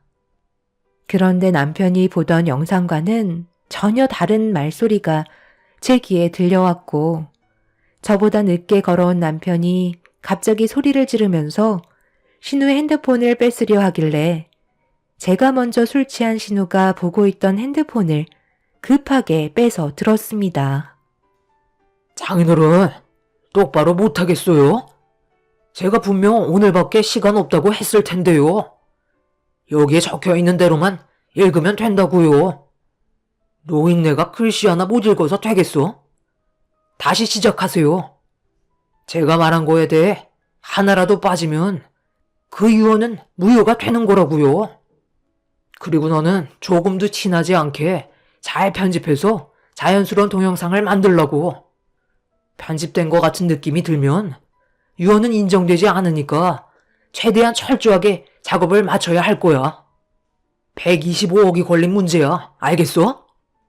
장인어른, 다시 똑바로 읽어보세요. 지금 뭐 하시는 거예요? 빨리 앉아요. 제가 이번 일만 끝나면 그렇게 가고 싶어 하신 충주 고향집에 모셔다 드린다고 했잖아요.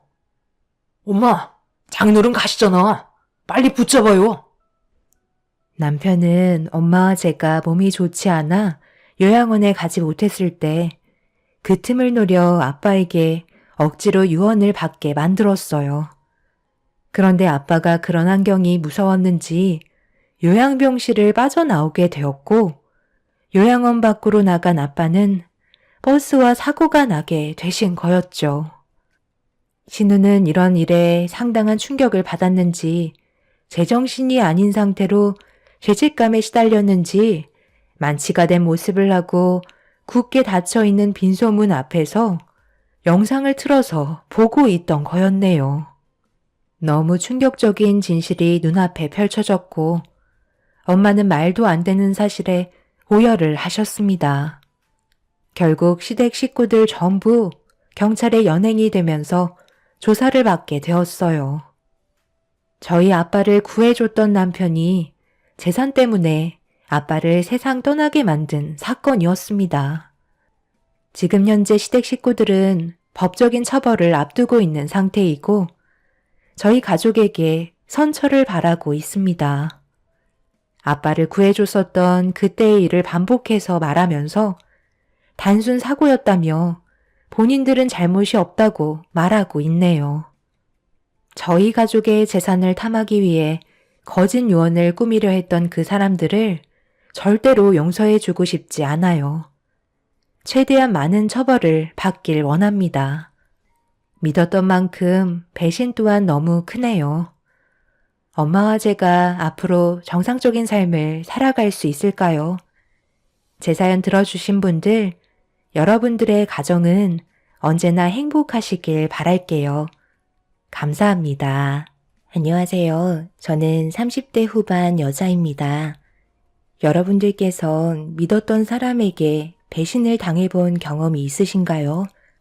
저는 평생 함께할 거라 생각했던 남편에게 배신을 당하고 말았습니다. 지금은 이혼을 했지만 아직도 그때의 상처는 아물지 않았습니다. 남편과 저는 가진 거 없이 시작을 했었어요.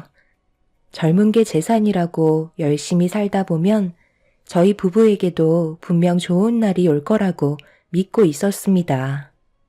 저희의 계획은 안정적인 주거 환경이 마련이 되었을 때 아이를 가질 계획을 세우고 열심히 앞만 보며 달려왔었습니다. 둘이 맞벌이하면 쉽게 자리를 잡을 거라 생각했었어요. 그렇게 원룸에서 시작해 투룸으로 이사를 했고 틈틈이 청약을 넣으면서 기회를 엿보고 있었죠. 그렇게 열심히 살다 보니 저희 부부에게도 기회라는 것이 찾아오더라고요. 청약이 당첨되었다는 문자가 도착하게 되었고 가진 재산 모두 탈탈 털어 계약금과 중도금을 납부하면서 저희가 계획했던 삶의 목표에 한 걸음 다가갈 수 있었습니다. 그런데 어느 날 엄마가 저를 개인적으로 부르셨어요. 제가 태어났을 때부터 엄마는 아빠와 함께 분식집을 운영하고 계셨는데요. 아빠가 일찍 세상을 떠나시면서 모든 걸 혼자서 감당하셔야만 하시다 보니 날이 갈수록 건강이 안 좋아지셨어요. 그래서 웬만하면 주말에 남편과 자주 찾아뵈었는데 그날은 저만 따로 부르시길래 뭔가 느낌이 좋지 않아 불안한 마음으로 분식집 문을 열고 들어가게 되었죠. 여자의 촉은 무시할 수 없는 게 엄마가 옆 건물의 부동산 사장님과 대화를 주고받고 계셨습니다. 엄마는 저를 보자마자 급하게 상황을 정리한 다음 밝게 웃으시며 반겨주셨어요. 그리고 제가 정말 좋아하는 떡볶이와 여러 가지 분식류를 제 앞에 내어주시며 많은 고민에 빠져있는 모습을 보여주고 계셨습니다. 엄마는 그늘진 얼굴로 조심스럽게 입을 여셨어요. 엄마가 분식집을 운영한 지도 30년이 넘어가다 보니 이제 많이 지쳤는지 몸이 예전 같지가 않네. 그래서 좀 쉬고 싶어서 분식집을 이제 그만할까 생각 중이거든. 몇 년 전부터 계속 고민하고 있었는데 오늘에서야 결정을 하게 되었어. 너희 아빠와 함께 장사했던 추억이 담긴 이곳을 지금까지 떠나지 못했던 이유도 항상 이곳에 있으면 그래도 너희 아빠가 엄마 곁에 있어주는 느낌을 받고 있었거든. 어느 날 갑자기 분식집 문을 열며 들어올 것 같아서 지금까지 버티고 있었는데 나도 이제 늙어서 그런지 너희 아빠와 함께 했던 기억들도 희미해져 가고 있고 체력도 더 이상 버티지 못해서 그만 장사를 접을까 생각하고 있었어. 잘 생각하셨어요. 제가 몇 년 전부터 엄마의 건강 문제 때문에 하루빨리 정리했으면 좋겠다고 몇 번이나 말씀드렸잖아요. 마음 잡으셨을 때 빨리 정리하는 게 좋아요. 엄마도 이제 좀 쉬시면서 저랑 좋은 곳도 많이 놀러 다니고 그동안 못했던 것들 전부 다 해봐요. 그런데 이런 문제로 저 혼자 따로 보자고 하신 거예요? 구이가 들어도 크게 상관없는 일 아니에요? 혹시 다른 이유가 또 있어요? 아무래도 이건 좀 예민한 문제라 우리 둘이 먼저 대화를 나눠보고 결정해도 늦지 않을 것 같아서. 너희가 이번에 청약에 당첨됐잖아. 그런데 둘이서 버는 돈도 많지 않고 아파트 들어가면 아이도 가질 텐데 그러다 보면 돈 들어갈 때가 얼마나 많겠어? 엄마가 그동안 모아두었던 돈들이랑 여기 분식집 처분하면 너희 아파트 금액은 맞춰줄 수 있을 것 같거든. 금전적인 얘기는 조심스러워서 나쁠 거 없으니 일단 너와 단둘이 대화를 좀 나눠보고 결정하는 게 좋을 것 같아서 너만 부른 거야. 엄마, 그렇게까지 안 해도 돼요. 저희 둘이 버는 돈이랑 대출 좀 받으면 충분히 금액 맞출 수 있어요. 급하게 할 필요 없으니까 저희한테 아무것도 안 해주셔도 돼요. 엄마 몸부터 좀 챙기시고 그동안 분식집 때문에 못 갔던 병원도 좀 다니시면서 건강 관리부터 하세요. 엄마가 저를 따로 부른 이유는 금전적으로 지원해 주려고 부르신 거였어요. 평생 힘들게 모아두셨던 돈을 제가 함부로 사용할 수 없다는 걸 너무나도 잘 알기 때문에 엄마의 도움을 거절하게 되었습니다. 마음 불편하게 살고 싶지도 않았어요. 하지만 엄마는 반대로 제 삶이 조금 더 여유 있길 바라셔서 도와주고 싶어 하셨습니다. 만약 남편이 옆에서 금전적인 대화에 참여했다면 부부싸움이 날 것 같은 느낌이 확실하게 들었던 순간이었고 엄마의 결정이 옳았다는 걸 알 수 있었죠. 엄마와 한참 동안 해결되지 않는 대화를 주고받다 보니 시간은 금세 저녁 시간이 되었고 나중에 다시 시간 약속을 잡는 게 좋을 것 같다고 판단하게 되었어요. 하루아침에 모든 걸 결정하기에는 저와 엄마와의 대화는 끝이 없었습니다. 엄마는 남편이 좋아하는 분식류들을 한가득 포장해서 주셨고 집에 돌아왔을 때 남편은 퇴근하고 저를 기다리고 있었죠. 양손 가득 들고 온 분식류들을 보자 남편이 저 혼자 다녀왔냐며 바로 저희 엄마의 건강 상태부터 물어봐 주었습니다. 언제나 저희 엄마부터 챙기는 남편이 너무 고마웠고 엄마와 나눴던 문제에 대해 고민을 털어놓고 싶었지만 엄마가 저를 따로 부를 만큼 조심해서 나쁘지 않을 것 같아 남편에겐 미안하지만 엄마와 나눴던 대화를 꺼내놓을 수는 없었습니다. 해결되지도 않은 문제점에 대해 굳이 남편에게 말해서 일을 키우고 싶지도 않았어요. 그날 이후 몇 번이나 엄마의 요청으로 분식집을 찾아가게 되었고 제 의견은 아예 반영하지 않고 밀어붙이려는 엄마의 모습이 저를 당황스럽게 만들 정도였어요. 저도 아이를 낳으면 엄마의 마음을 알 수 있다면서 지금까지 돈을 모은 이유도 제가 앞으로 살아가는데 조금이나마 도움을 주고 싶어서 평생 동안 분식을 팔아서 모은 돈들이라며 허튼 곳에 쓰고 싶지 않다고 계속해서 저를 설득하셨습니다. 결국 엄마의 도움을 받는 걸로 결정을 하게 되면서 이런 상황을 남편에게도 설명을 하게 되었어요. 제 말에 많이 당황한 남편은 그렇게 하지 않아도 된다며 저와 똑같은 반응을 보였지만 저희 엄마의 도움으로 자리를 잡을 수 있는 시간을 더 빨리 단축시킬 수 있다는 장점을 얘기하면서 아파트에 입주하게 되면 저희 엄마를 모셔야겠다는 예상치 못한 말을 꺼내 놓았습니다. 그렇게 저희 부부는 엄마의 도움을 받아 신혼집 잔금을 치르게 되었고 그토록 바라던 새 아파트에 입주를 하게 되었습니다. 우리 엄마도 이 집에서 함께 지내시는 게 좋을 것 같다고 당신이 예전에 나한테 말했던 거 기억나?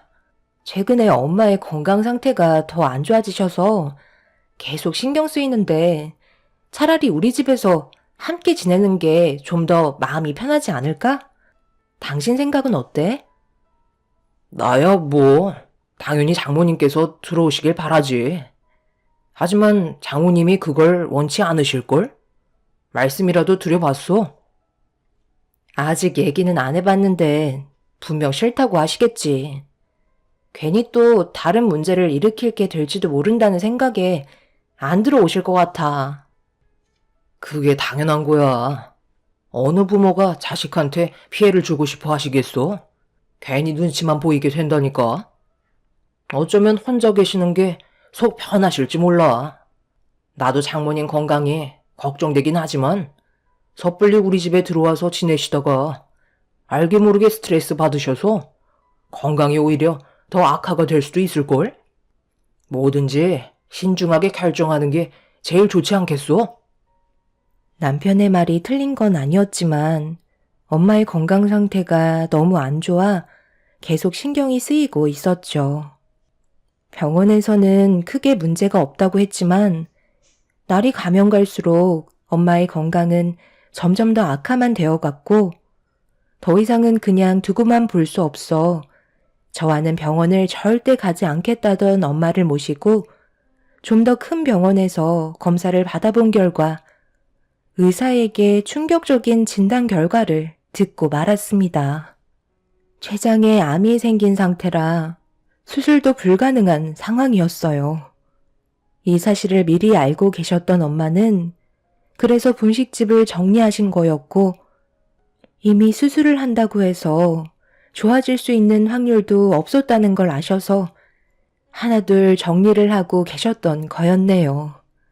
저는 이런 사실을 전혀 모르고 있던 상황이라 너무 큰 정신적 고통이 뒤따랐고 오래 버티지 못하실 거라는 의사의 말에 그 자리에서 오열을 하고 말았습니다. 췌장암이라는 게 초기에 발견될 수 있는 확률이 거의 없기 때문에 어쩔 수 없다는 의사의 말에 기적을 바라볼 수 없냐고 여쭤봤지만 고개를 절레절레 흔드셨습니다. 엄마도 이미 손을 쓰지 못한다는 사실을 아시고 저에게 계속 이 사실을 숨기고 계셨던 거였어요. 남은 기간은 길어야 6개월의 시간이 주어진 상태였고 저는 중병에 걸리신 엄마를 일단 집으로 모셨습니다. 그런데 집에 도착하니 꽤 시끌벅적한 소리가 현관문 밖에까지 들리더라고요. 그리고 문을 열자마자 눈앞에 펼쳐진 광경에 입을 다물지 못했네요. 왜 이렇게 늦게 왔어? 연락도 안 받아서 우리 먼저 시작했지. 장모님도 오셨네? 이참에 잘 됐네. 오늘 급하게 집들이를 하게 됐어. 우리 부모님께서 신혼집 구경하고 싶다고 하셔서 갑자기 일이 이렇게 됐네. 괜찮지? 이참에 서둘러 끝내는 게 좋잖아. 왜 이렇게 전화를 안 받나 했더니 사부인이랑 같이 있었네요. 이왕 오셨으니 함께 저녁이라도 같이 먹으면 되겠어요. 며느리가 전화를 하도 안 받아서 저희가 그냥 배달 음식 시켰어요. 신혼집이 어찌나 궁금하던지 너무 마음이 급해져서 참지 못하고 서둘러 오게 됐네요. 요즘 건강 상태가 많이 안 좋으시다는데 내가 봤을 때는 멀쩡해 보이는데? 분식집을 그만두시니까 얼굴에 혈색이 돌아오셨나 보다. 그러게 제가 진작 그만 정리하라고 몇 번이나 얘기했었잖아요. 서 있지 마시고 어서 들어오세요. 그런데 당신 얼굴 표정이 왜 이렇게 안 좋아? 무슨 일 있었어? 눈도 빨개진 걸 보니까 설마 울은 거야? 왜 그래? 무슨 일인데? 우리 엄마 건강 상태가 많이 안 좋아. 당신한테는 미안하지만 집들이는 나중에 다시 하면 안 될까? 사전에 계획된 것도 아니잖아. 그게 갑자기 무슨 말이니? 다음에 하자니? 사부인 몸 상태가 얼마나 안 좋길래 그만하라는 말까지 나오는 건데? 저희 엄마 몸이 많이 안 좋으세요. 오늘 병원 갔다 왔는데 췌장암이시래요.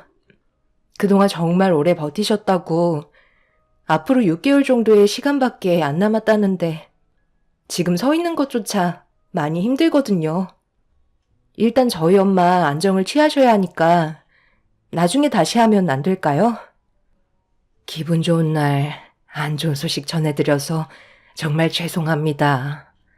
이럴 줄 알았으면 그냥 집으로 돌아갔을 텐데 거리가 너무 멀어서 일단 휴식 좀 취하려고 잠깐 들렸거든요. 방에 들어가서 누워있으면 되니 저는 신경 쓰지 마시고 마저 식사하시면 될 것 같네요. 그게 되겠어요?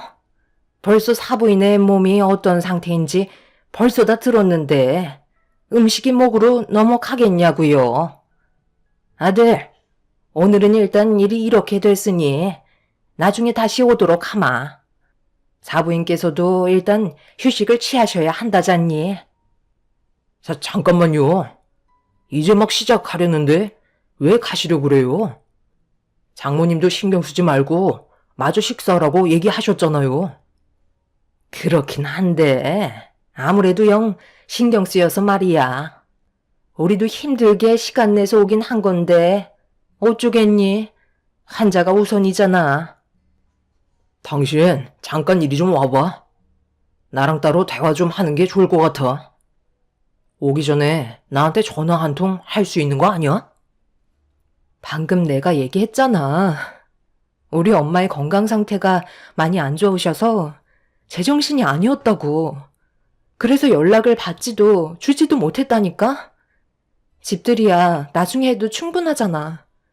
엄마가 마음 편히 쉴 수 있게 당신이 이해 좀 해주면 안 될까? 나 지금 당신이랑 얼굴 붉히면서 대화할 정도로 체력이 남아있지도 않고 정신적으로도 견디기가 너무 힘들어서 나도 시부모님 챙겨드리지 못해. 그래서 장모님은 언제까지 여기 계실 건데? 그렇다고 우리 부모님 돌려보내면 얼마나 서운해 하시겠어? 설마 계속해서 여기에 계실 생각은 아니시지? 췌장암 걸리신 건 안타깝게 생각하지만 그렇다고 우리 집에서 환자와 함께 지내는 건 좀 그렇지. 엄마는 우리 집에서 같이 지내면 안 되는 거야?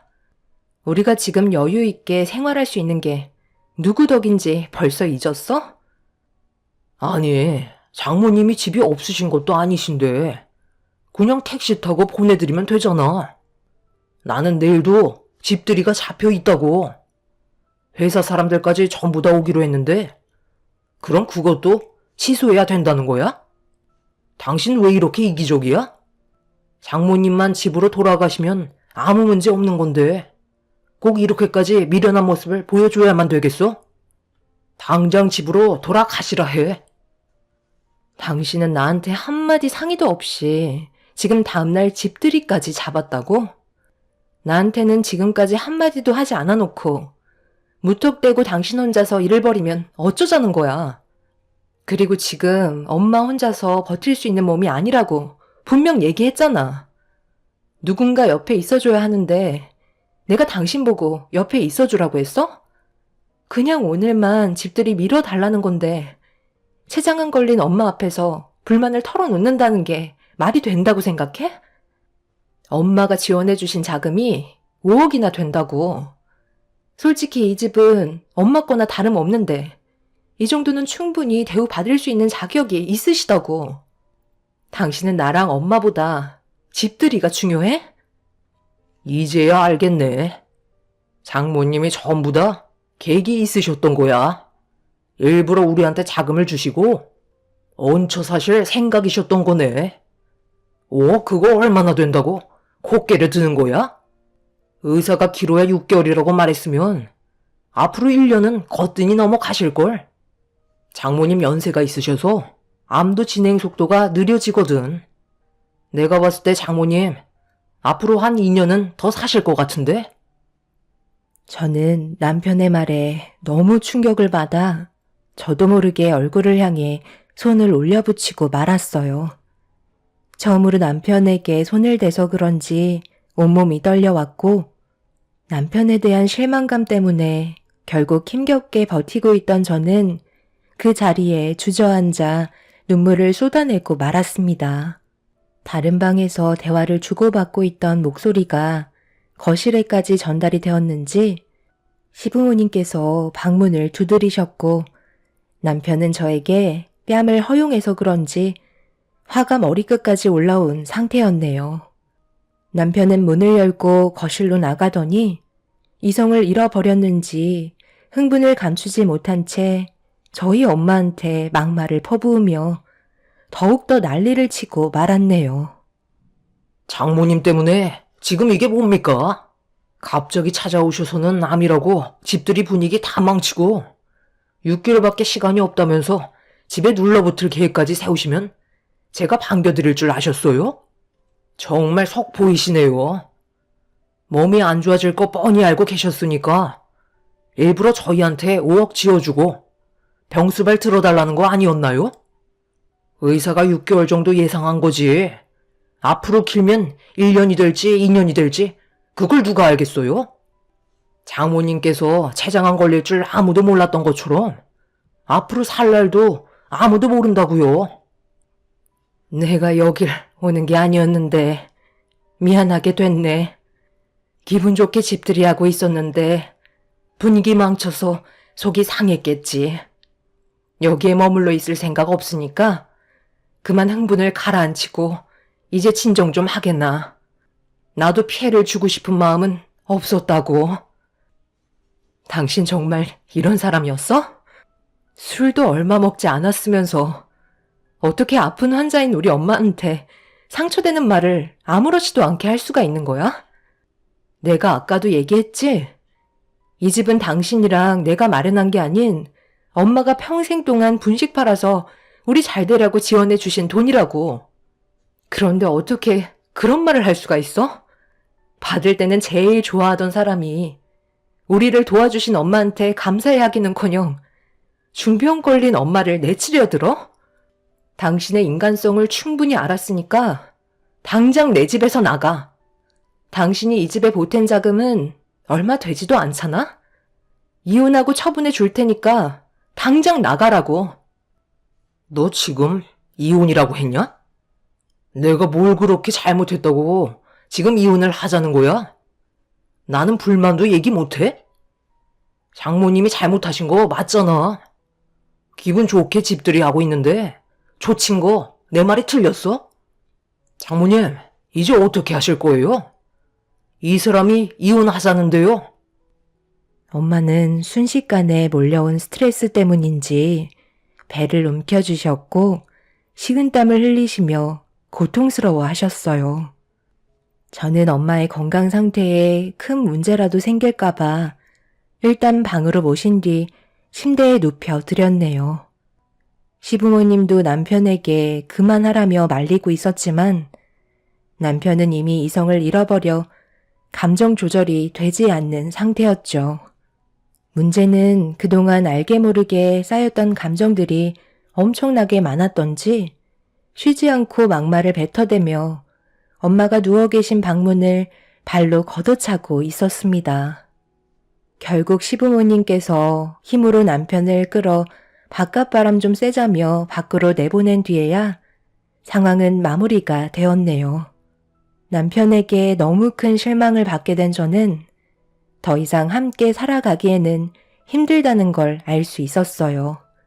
그동안 저희 가족에게 보여주었던 행동들이 전부 가식이라는 걸 알 수 있었고, 저희 엄마의 건강 상태에 대해 조금도 걱정해주지 않고 오히려 집들이만 중요하게 생각한 남편을 더는 제 삶에 포함시킬 마음이 없었네요.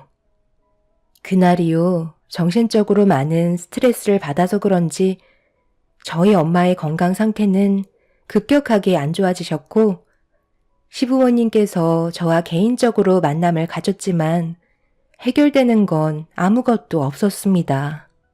남편을 이해하라는 시부모의 말도 저는 받아들이기가 힘이 들었어요. 남편도 저와 다퉜던 일들에 대해 전부 다 기억을 하고 있으면서도 용서를 구하기는커녕 오히려 더욱더 안 좋은 방향 쪽으로 끌고 가기 시작했습니다. 그동안 쌓아왔던 남편에 대한 신뢰가 한순간에 무너지는 순간이었고 결국 저희는 이혼을 선택하게 되었죠.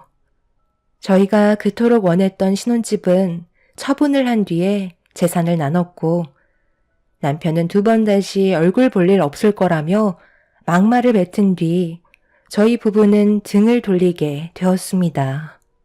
그렇게 이혼을 하고 시간이 지나는 동안 저는 엄마를 보살펴 드리면서 남은 시간을 함께 보내고 있었어요. 엄마와 함께하는 모든 순간들을 소중하게 생각하며 지내던 어느 날 엄마와 오랜 시간 동안 대화를 나누다가 잠이 들었는데 다음날 아침에 옆에 누워 계신 엄마를 부르며 깨우는 순간 저는 그 자리에서 오열을 하고 말았어요. 더 이상 엄마는 제가 부르는 소리에 반응을 하지 않으셨고 깊은 잠에 빠지셨네요. 엄마와 함께했던 세월들이 머릿속으로 스쳐 지나가면서 떠오른 기억들은 전부 다 제가 못해드린 기억뿐이었어요. 어렸을 적엔 온갖 투정만 가득했던 어린이였고 성인이 돼선 엄마에게 손을 벌리는 불효자였었네요. 모든 걸 아낌없이 내어주신 엄마는 그렇게 제 품에서 떠나고 마셨습니다. 엄마를 떠나보내드린 뒤 저는 한동안 아무것도 할 수가 없었어요. 엄마라는 엄청나게 큰 존재가 제 곁에 더 이상 없다는 게 정신적으로 너무 견디기가 힘이 들었습니다. 그렇게 몇 달 동안 저 혼자만의 시간을 가지면서 앞으로 어떻게 살아가야 할지 많은 고민을 하다가 제가 할 수 있는 일을 찾아 일을 시작하게 되었네요. 그렇게 엄마가 남겨주고 떠나신 재산으로 사업을 시작했고 앞만 보며 정신없이 달려오다 보니 어느새 저는 크지는 않지만 그래도 체인점 몇 개 정도의 점포가 생길 정도로 자리를 잡게 되었습니다. 이 모든 것들이 전부 다 엄마에게 배운 노하우들로 이뤄낸 성과였어요. 제 삶이 이렇게까지 변하게 될 줄 몰랐지만 엄마가 한평생 만들어 오신 분식들에 대한 노하우들이 저에게 재산이 되었고 점점 더 발전되는 사업을 키워나갈 수 있었죠. 그렇게 정신없이 살아가던 어느 날 사무실 사람들과 사업 아이템에 대해 회의를 주고받고 있는데 밖에서 직원이 누군가 저에게 찾아왔다는 말을 하길래 회의가 끝난 후 저를 찾아왔다는 사람을 사무실로 불렀습니다. 그런데 문을 열고 들어온 사람은 다름 아닌 몇 년간 얼굴 한번 마주치지 않았던 전 남편이었네요. 왜 찾아왔는지 알 수 없었고 두 번 다시 보고 싶지 않았던 얼굴을 또다시 제 앞에서 마주치자 과거의 기억들이 떠올라 당장 나가라고 소리를 지르고 말았습니다. 내가 당신 마음 이해 못하는 거 아니야. 잠깐만 내 말 좀 들어봐. 내가 오죽했으면 당신한테 찾아왔겠어? 제발 나 좀 한 번만 도와줘. 그래도 우리 그때 일만 아니면 정말 괜찮은 사이였잖아. 당신도 알겠지만 내가 하는 일이 돈벌이가 좋지 않은데 우리 부모님께서 큰 사고를 당하셨거든. 음주운전 차량에 부딪히셔서 수술을 크게 하셔야 하는데 자금이 많이 부족해. 제발 좀 도와줘. 내가 당신을 어떻게 알고 찾아왔는지 알아? 어느 날 회사 사람들이 분식을 시켰는데 배달 주문 메뉴에 당신 얼굴이 찍혀 있더라고. 처음엔 잘못 봤나 했는데 우리가 살아온 세월이 있잖아. 확실하게 알 수 있었지. 당신이 성공한 것 같고 돈을 빌려줄 수 있는 사람이 당신뿐인 것 같아서 이렇게 찾아온 거야. 나 한 번만 살려주면 안 될까? 그런데 잠깐만. 저기 명패에 왜 장모님 조남이 적혀 있는 거야? 당신이 대표 아니었어? 왜 대표가 당신이 아닌 장모님으로 되어 있는 거지? 설마 췌장암 수술이 성공적으로 끝난 거야? 정말 다행이네. 이참에 장모님 얼굴까지 뵙고 부탁 좀 드리면 되겠네. 내가 왜 당신을 도와줘야 하지? 나는 당신한테 좋은 기억이 하나도 남아있지 않아. 그때 우리 엄마한테 난리쳤던 기억밖에 없다고. 지금도 그때만 생각하면 온몸에 소름이 돋을 정도야. 그리고 우리 엄마 세상 떠나신 지 한참 됐어. 당신이 조금이라도 신경을 썼다면 알 수는 있었다고. 저 명패는 내가 이 자리에 있게 만들어주신 분이 우리 엄마이기 때문에 감사를 표하는 마음으로 이렇게라도 엄마를 대표 자리에 앉혀드리고 싶었어. 나는 당신을 조금도 도와줄 생각 없으니까 기대조차 하지 마. 우리는 두 번 다시 마주치면 안 될 사이야. 나는 당신의 인생이 무너졌으면 좋겠어. 나처럼 똑같은 아픔을 겪어보라고. 남편은 중역실에 있는 저희 엄마의 명패를 보자 땅을 치며 눈물을 흘렸고 자기의 잘못을 뉘우친다며 한 번만 용서해달라고 애원하고 있었네요. 자신의 상황이 안 좋아지니 그제서야 잘못을 깨달은 남편이 정말 한심해 보였습니다. 저는 더 이상 얼굴 볼 일 없을 거라며 남편을 회사에서 내쫓아 버렸습니다. 그날 이후 2번 다시 제 앞에 나타나지 않았지만 마음이 편한 건 아니네요. 기억에 잊고 살았던 남편이 저에게 또다시 아픈 기억을 떠올리게 만들었습니다. 시부모님이 사고로 많이 위중하시다는 소식만 접한 상태이네요. 머릿속이 복잡해졌지만 남편의 인생이니 알아서 하겠죠. 자신의 잘못된 행동이 얼마나 큰 화를 불러일으켰는지 뼈저리게 느꼈으면 하는 바람입니다. 제 사연 들어주신 분들 감사합니다.